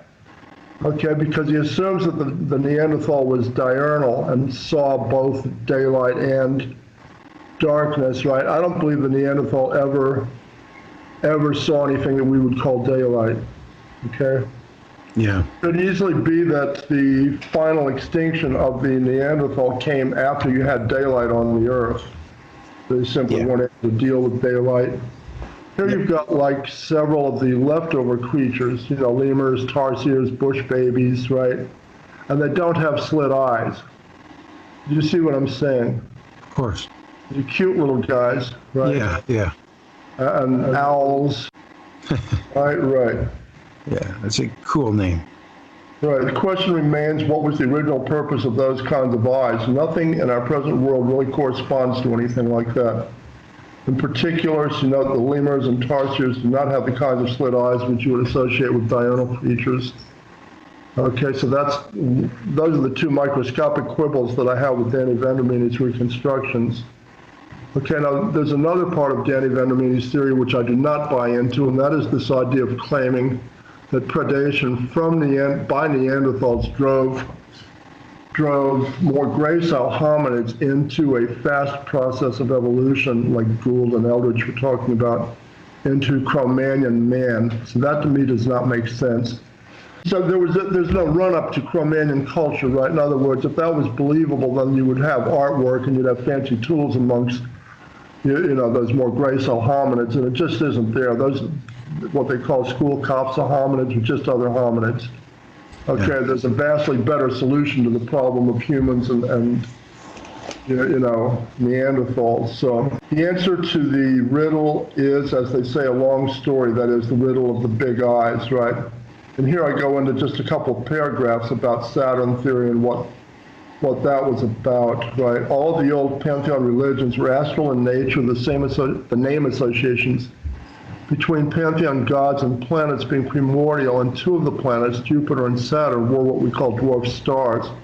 In the recent past, primitive people seeking to construct an astral religion under present conditions would end up worshiping the sun and the moon, and possibly Venus, right? The average person can find Venus pretty easily, and yet the two chieftain gods of every one of those old religions were not the sun and the moon, they were Jupiter and Saturn, the two Right.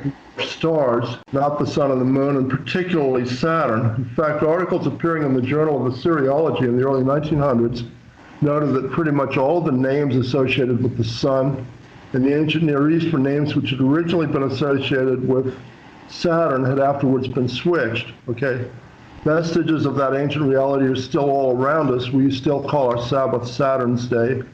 The chief Roman religious festival was called Saturnalia. Plato consistently refers to antediluvians as nurslings of Kronos or Saturn. The Greeks called Saturn Kronos. And numerous classical authors refer to Saturn having presided over a golden age of sorts on Earth. Occult religious practices which we read about were originally meant to restore that golden age. Prior to that golden age, there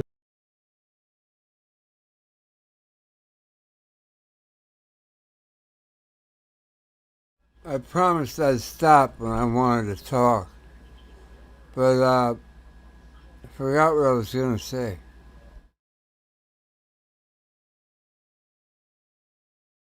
Been an age of darkness, which many indigenous traditions or Saturn, the Greeks called Saturn Chronos, and numerous classical authors refer to Saturn having presided over a golden age of sorts on Earth. Occult religious practices which we read about were originally meant to restore that golden age. Prior to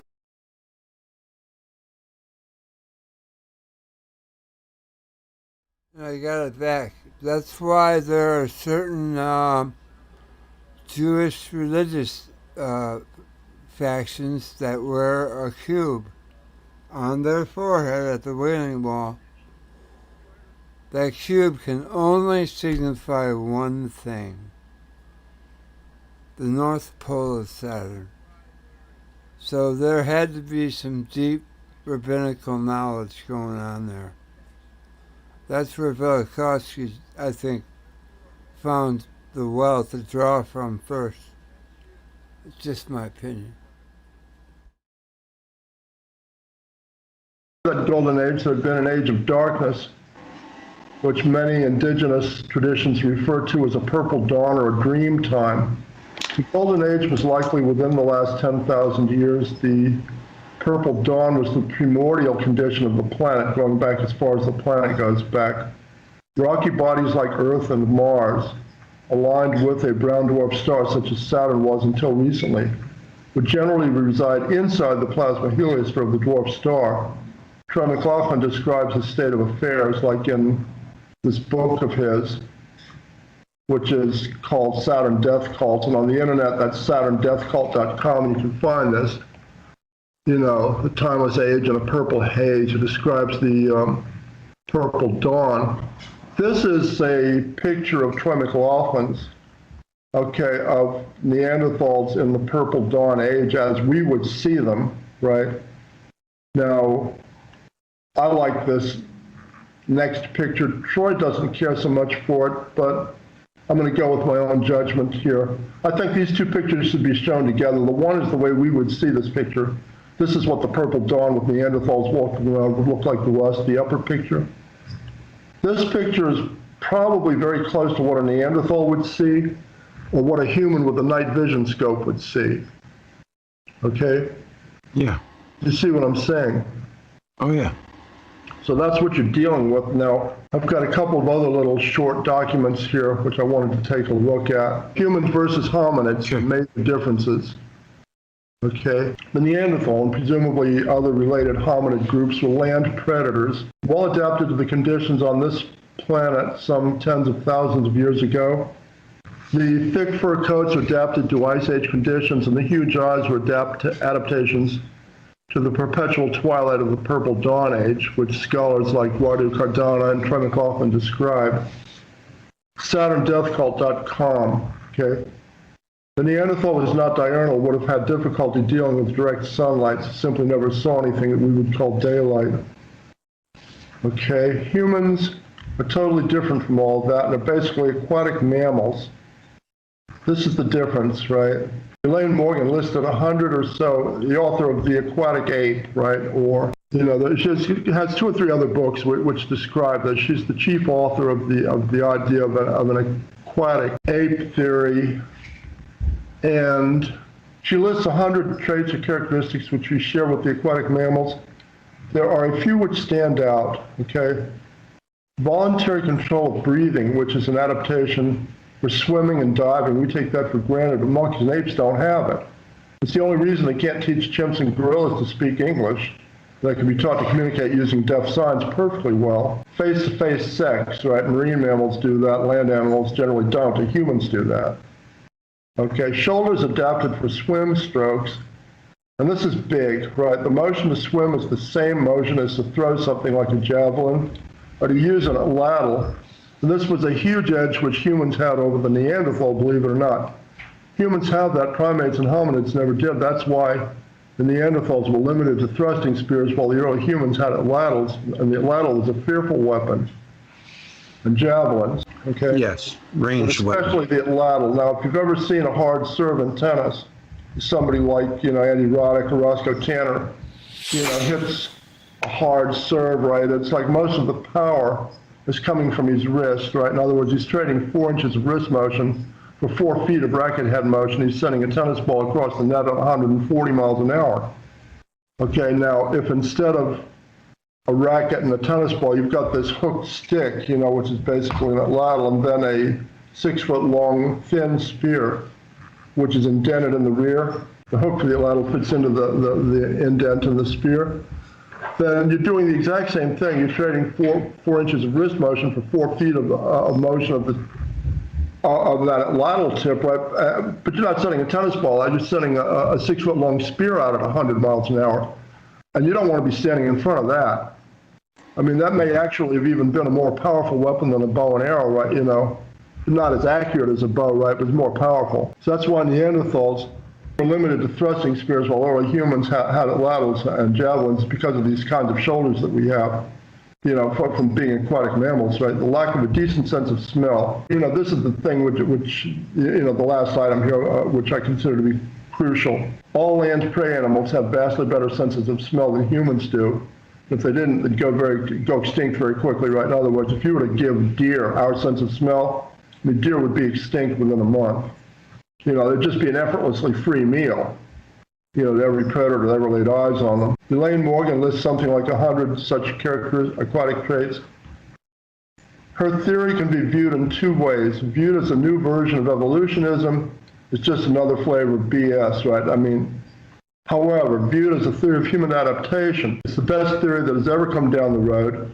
Viewed as a new version of evolutionism, it is just another flavor of BS.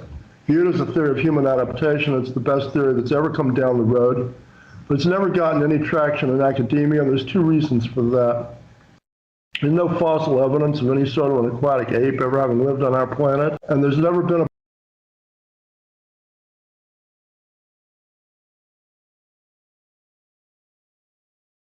Au contraire, there is all kinds of evidence that an aquatic being lives on Earth, especially in Japan.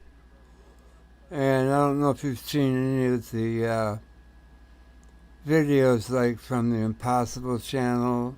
I like to watch that sometimes. They show mermaids out there singing. I mean, I don't know what else it could be. I don't know, but it's the days of AI, but this was before AI. But yeah, I think there's all kinds of evidence for mermaids of some kind, and they may still be existing to this day.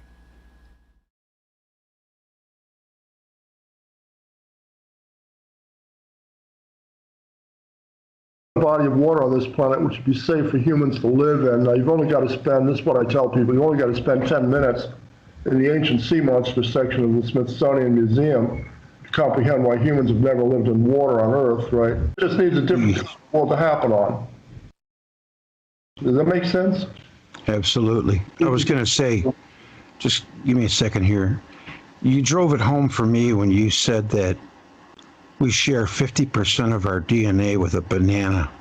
So that kind of makes the 2.3% that they say we share with Neanderthals null and void. Oh, look, it's like Troy isn't even convinced that we actually do share any DNA with Neanderthals. It's up in the air, right? Now, assuming that we do share DNA with Neanderthals, it doesn't, for us to share any DNA with Neanderthals from interbreeding, it would have to have been a very common thing. That's never, that's just completely impossible, right? It's like, I don't even know where to start with this one. It's just, for humans to have interbred with Neanderthals or hominids, it's like, what you're requiring is, in such a way as that they'll leave genetic traces in the human race, right? What you're requiring, what you need for that is for some Neanderthal male to have raped a woman, and then rather than cooking and eating her afterwards as usual, right? You're going to keep her alive long enough to bear a cross-species child, right? And then somehow or other raise that child to reproductive age and have him or her blend back into human, breed back into human population without anybody catching on? I mean, come on. You've just seen these pictures of what these things look like. You really think you could have something like that, produce a child with a human woman, right? And then have that child breed back into human populations and nobody's going to figure it out? I mean, that's ridiculous, right? In real life, it's like it just wouldn't work that way. Neanderthal females would kill that woman the first time her new owner left her alone for 5 minutes. And even if that didn't happen, it's like, the whole thing wouldn't work out any better than these experiments the communists were doing in the 1930s, trying to breed super workers, by crossing humans and apes. Right? That didn't work out very well for anybody. I am the Frankenstein monster. I have bolts in my neck. I'm electric and scary. There's no good way to look at that one. If there are any Neanderthal genes in modern humans, it would come from eating Neanderthals and not from having sexual relations with them, okay?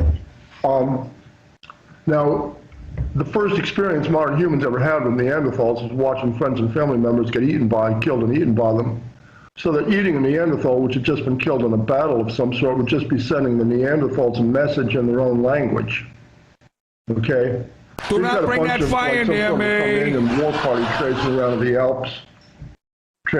in the Alps, along about 4 o'clock, 3 o'clock. I don't know, they fight some kind of a pitched battle with the Neanderthal family. Yeah, we talked about this. I remember. Right, you've got like Neanderthals lying around dead, right? And these guys are like, what are we going to eat here? It's like, it's been a hell of a day, right? But I mean, I'm hungry. What is it to eat around here? What do you think they're going to eat? Yeah, well, you're preaching to the choir. It makes sense to me. Right. No, I mean, that to me makes flawless sense, right? But you get these, there's one case in particular. We've got this company called 23andMe, right? Like 23 pairs in one of the genomes, right? Yeah. And these guys are having yuppies do mouth swabs, right, and send DNA samples in, and then they're sending them back for however much they charge them, some sort of a readout that says you are 1.375% Neanderthal, right? Neanderthal. That's everybody.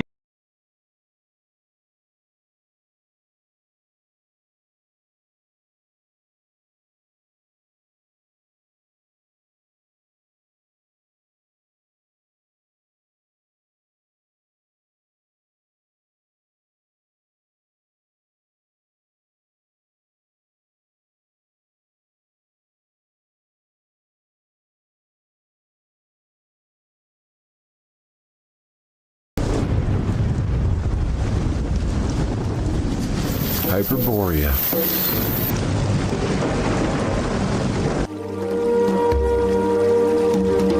Hyperboreans' name comes from the ancient Greek, means beyond the north wind. Their gods were called the Titan, 6 males and 6 female deities. They were known to be very benevolent in a time known as the Golden Age, but they were capricious and disappeared without a trace. The civilization has been described in many cultures as being very tall, blue-eyed, blonde, and fair-skinned, with a well-developed and organized society. One of his many talents are arts and science. Its inhabitants live in a state of permanent light and love. In fact, it is a race that has always lived without war.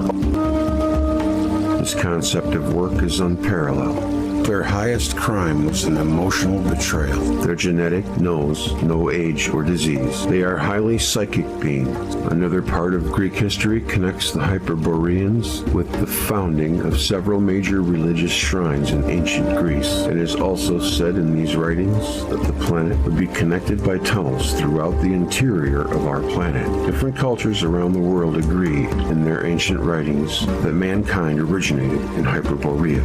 The ancient breed has the same origin as the Atlantean and Lemurian, of extraterrestrial origin. Today, a part of this civilization is hidden inside the planet. Scientists have confirmed that there are openings at the poles, which would serve as inputs to an advanced hidden world. Considering this theory, the ancient Greek legend would make sense.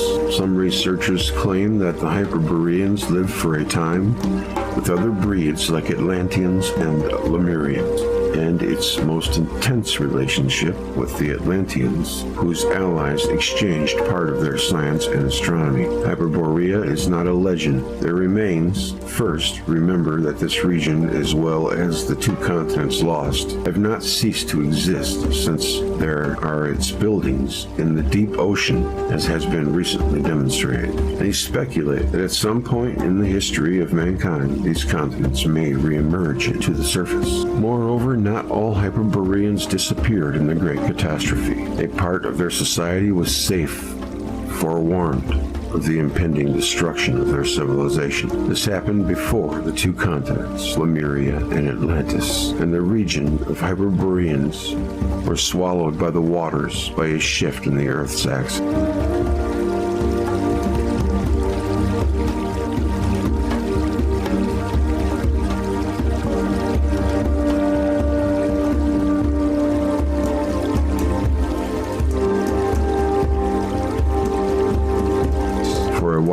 They prepared their migration into the planet. One of these places is Mount Shasta, California. Some of these descendants eventually, in the course of our history, were surfacing and adopting to different parts of the world, migrating to the southern lands, mixing with other ethnic groups of people of different regions of the world. Quetzalcoatl and possibly Pythagoras set out with fellow Hyperboreans across the world to help rebuild civilization, such as Iceland and mainland Europe, as well as the lands of India, Himalaya, or the American continent, providing expertise in mathematics, esoteric wisdom, astronomy, etc. The White Island, Hyperborea, is the only place that escaped the general fate of all continents after the disaster. It cannot be destroyed by water or fire as it is in the eternal earth. Perhaps the most famous healer of the Hyperboreans was a man named Abaris. He was given a magical arrow by the god Apollo, on which he flew around the world performing miracles. Really. Abaris the Hyperborean, son of the Soothed, was a legendary sage, healer, and priest of Apollo known to the ancient Greeks. He was supposed to have learned his skills in his homeland, Hyperborea, and he was endowed with the gift of prophecy.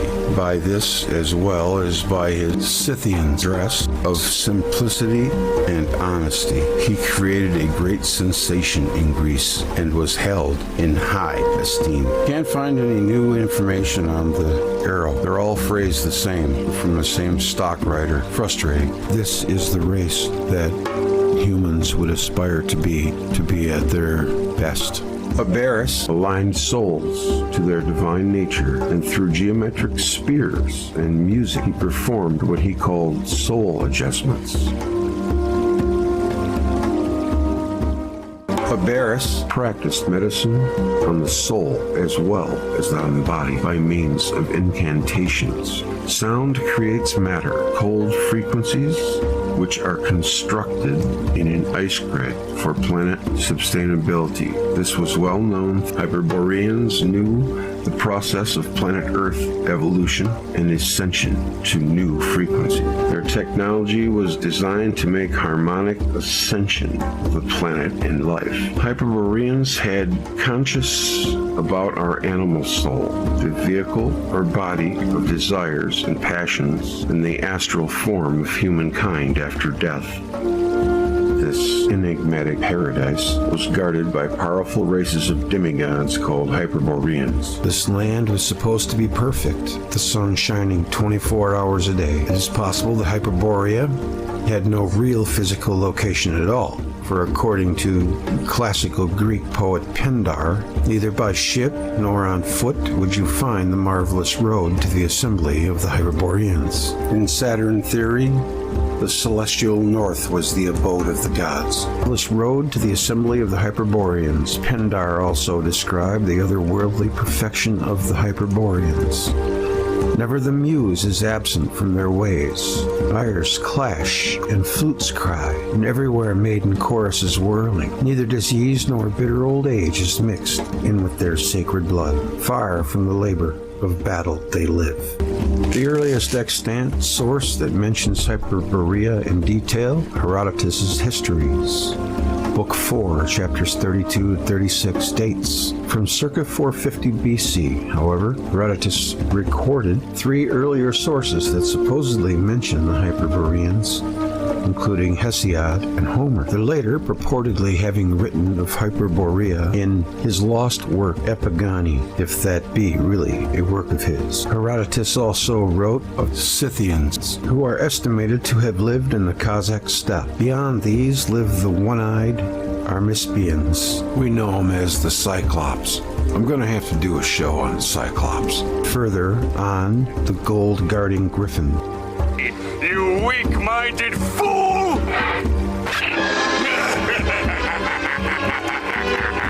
And beyond these, the Hyperboreans, Herodotus assumed that Hyperborea lay somewhere in Northeast Asia. Pindar, contemporaries of Herodotus in the 5th century BC, each briefly described or referenced the Hyperboreans in their works. The Hyperboreans were believed to live beyond the snowy Rippian Mountains. According to Pausanias, men living beyond the home of Boreas. Homer placed Boreas north of Thrace and Dacia. Other ancient writers, however, believe the home of the Boreas, or the Danube, Rippian Mountains, were in a different location. For example, Hecataeus of Miletus believed that the Rippian Mountains, Rippian Mountains, were adjacent to the Black Sea. Alternatively, Pindar placed the home of Boreas, the Rippian Mountains, and Hyperborea all near the Danube, in contrast to the Rippian Mountains with the Alps and the Hyperboreans as a Celtic tribe who lived just beyond them. Aristotle placed the Rippian Mountains on the borders of Scythia and Hyperborea further north. Hecataeus of Abdera and others believed Hyperborea was Britain. Later, Roman and Greek sources continued to change the location of the Rippian Mountains, the home of Boreas, as well as Hyperborea, supposedly located beyond them. However, all these sources agreed that these were all in far north of Greece, and the kings of this Hyperborean city and the supervisors of the sacred precinct are called Boreandai. Thus, they are thought to be around 10 feet tall, 3 meters, who ruled Hyperborea. Later classical sources, Plutarch, writing in the 1st century AD, connected the Hyperboreans with the Gauls who had sacked Rome. To the Greeks and Romans, where Pliny, Pindar, and Herodotus, as well as Virgil and Cicero, reported that the people lived to the age of 1,000 and enjoyed lives of complete happiness. What do we know about that with Saturn theory? Is that the Earth was much more protected from harmful cosmic radiation due to the denser atmosphere with more oxygen and less gravity. Hecataeus of Abdera collated all the stories about the Hyperboreans, current in the 4th century BC, and published a lengthy treatise on them, lost to us, but noted by Diodorus Siculus.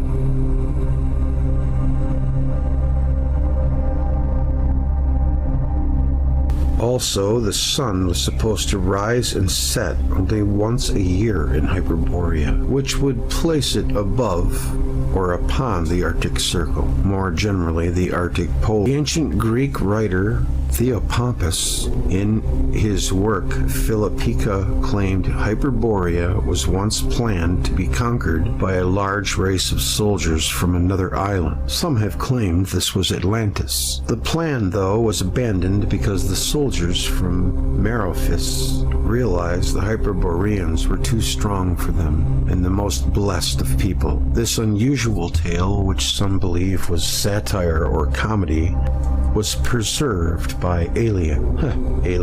That's funny. Alien. Theseus visited the Hyperboreans, and Pindar transferred Perseus' encounter with Medusa there from its traditional site of Libra. Always trying to add the schism or the disconnect. Apollonius wrote that the Argonauts sighted Hyperborea when they sailed through the Eridanos. Physical appearance. The Greek legend asserts that the Boreads, who were the descendants of Boreas, the snow nymph Chione, founded the first theocratic monarchy on Hyperborea. This legend is found preserved in the writings of Elian. The god Apollo, or Apollon known to the Greeks, has a priest, the son of Boreas, the sons of Boreas, Northwind, and Chione, Snow, 3 in number, brothers by birth, and 6 cubits in height, about 3 meters. And the kings of this Hyperborean city and the supervisors of the sacred precinct are called Boreandi, since they are descendants of Boreas, and the succession to these positions is always kept in their family.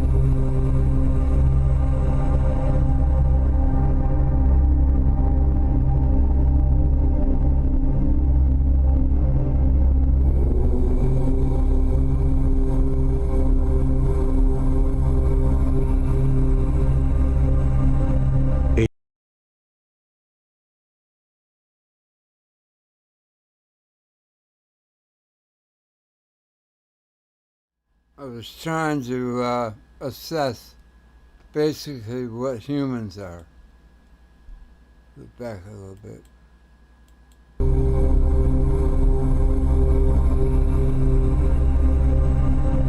H.P. Blavatsky, Rene Gignon. Yeah, right there. Solidified electric plasma crystal or crystal plasma. That's basically what a human is, right?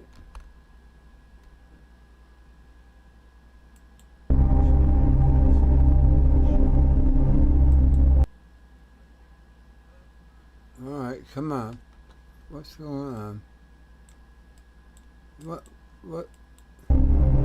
is going on? Oh no. Oh no. Okay, Tom. Why is there no sound? H.P. Blavatsky, Rene Gignon, Julius Evola all shared belief in Hyperborean polar origins of mankind and a subsequent solidification and de-evolution. According to these esoterists, Hyperborea was the golden age, polar center of civilization and spirituality. Man does not rise from the ape, but progressively devolves into ape-like condition as it strays physically and spiritually from its mystical otherworldly homeland in the far north, succumbing to the demonic energies of the South Pole, the greatest point of materialization. See Jocelyn Godwin, Arctos, the Polar Myth, and Robert Sharrow related the Hyperboreans to an ancient astronaut race, reputedly very large, very white people, who had chosen the least warm area on the Earth because it corresponded more closely to their own climate on the planet from which they originated. I would think that the Rhythian Mountains were more likely the Caucasus Mountains. That seems to make more sense. But we know from Saturn theory that the North Pole was a paradise at one time. Conan the Barbarian, Hyperborea, is to the northeast of his homeland in Cimmeria. His brow was low and broad, his eyes a volcanic blue that smoldered as if with some inner fire. His dark, scarred, almost sinister face was that of a fighting man.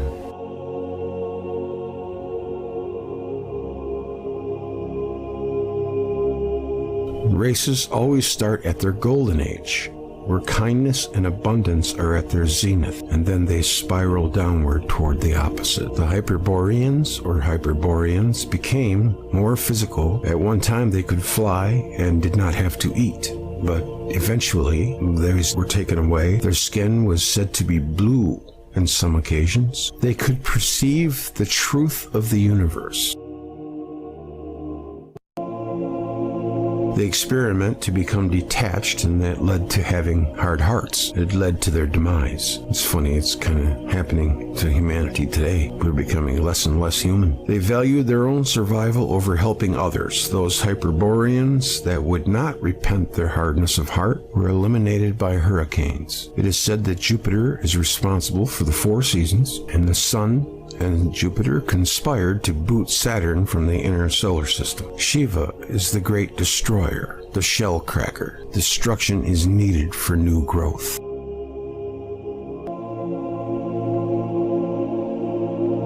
Mainstream science tries to make us believe that origins of life take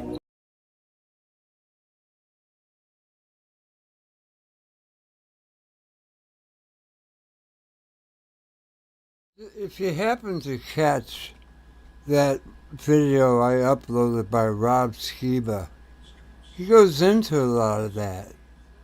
And some of it is pretty wild. Like, why would they depict George Washington as Zeus? It doesn't make any sense to me. I mean, they were on some other thought tangent, man. But I wanted to say something else too, and I forgot, but that's good. I'm going to wrap it up soon here. I just wanted to get this in, so let's do it.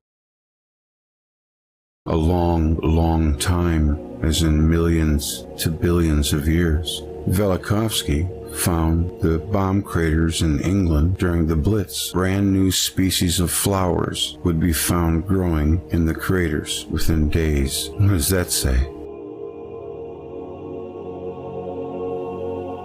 Well, in mythology, there's rivalry between those two planets, and it's usually portrayed as two brothers, twin brothers, or a male and a feminine aspect. For instance, Jesus and Mary Magdalene, or Jesus and Satan, you see? And Saturn always gets to play the negative part, because Saturn is, the relationship between Saturn and the Sun is this. The Sun is the primary of the solar system right now, but probably around about 15,000 years ago it was Saturn. And Saturn, according to the scientists at thunderbolts.info, Wallace Thornhill and those guys there, the position of Saturn was in a northerly position. It was the sun of this solar system, and it was in a coaxial relationship with the Earth, and in between Saturn and the Earth there was Venus and Mars. So it was a coaxial relationship, you see, and Saturn was always in the northern heavens as the sun of this solar system. Then 15,000 years ago there was a switch. This sun turns up. Now, Saturn's orbit takes 29.5 years, and that's the magic number, because it relates to the sun. 20 years relates to the Earth in 29.5 day cycles. So you see this powerful relationship between the Earth and the Moon, the sisters, Isis and Nephthys, you know, and they are in a phase lock sort of orbit with each other, but it's very powerful. And the Moon is very influential over this orb, the Earth, her sister, and it causes the tides and things like that, or at least it affects that. And we see the effect of the Moon with people on full moons with insanity and etc., all of those things. Well, Saturn does the same with the Sun, and astrologers know that when Saturn is in transit, meaning when Saturn is in a position in your birth chart where you might have some certain frictions like afflictions. Okay, now this is astrological language, but it's still science. When Saturn comes to those returns, those transits and stuff like that, people notice it. They notice it. People who are aware. Not the average person, they don't know anything about this, but astrologers know the effect of Saturn. They know the effect of the Moon, primarily. These two are the most powerful, without a doubt, in the solar system and in astrology. So, but in mythology you'll find that one is electric and one is magnetic. It's always like that. The relationship is always like that. And I'm pointing out the fact that L, which is the word, well, electricity derives from L. L is one of those words that turns up in the mythologies all the time. You have Emmanuel, Israel, the Bible, Babel, the bell for Baal that you have in the chapel and steeple and cathedral, and you go to the altar to worship El or Allah. All of these L words that have to do with masculinity, because the letter L is lamed in Hebrew and it is erect. It is the male phallic, the obelisk. So, and that is pretty much the sun. It's a sundial, and the sun is phallic. El, Elohim, or Elios. But Saturn also gets the title of El. So there's always this friction between... Saturn is known as Baal, or Baal, or Bel, or just plain old El. And you see, Jesus was called in Matthew 1, verse 23, and the virgin shall give a child, and we shall call his name Emmanuel. Well, Emmanuel, Jesus Emmanuel, that is, he's got a friend, a dark friend called Magdalene. Interesting about that, isn't it? El and Mag, electricity and magnetism. So you see how these characters turn up. And by the way, Mary Magdalene, I mean, Mary's a dead giveaway. Mary is maritime, marine, all those water words. M is the crest of the wave, actually. The water, the waves, M. And in fact, the Hebrew letter M, mem,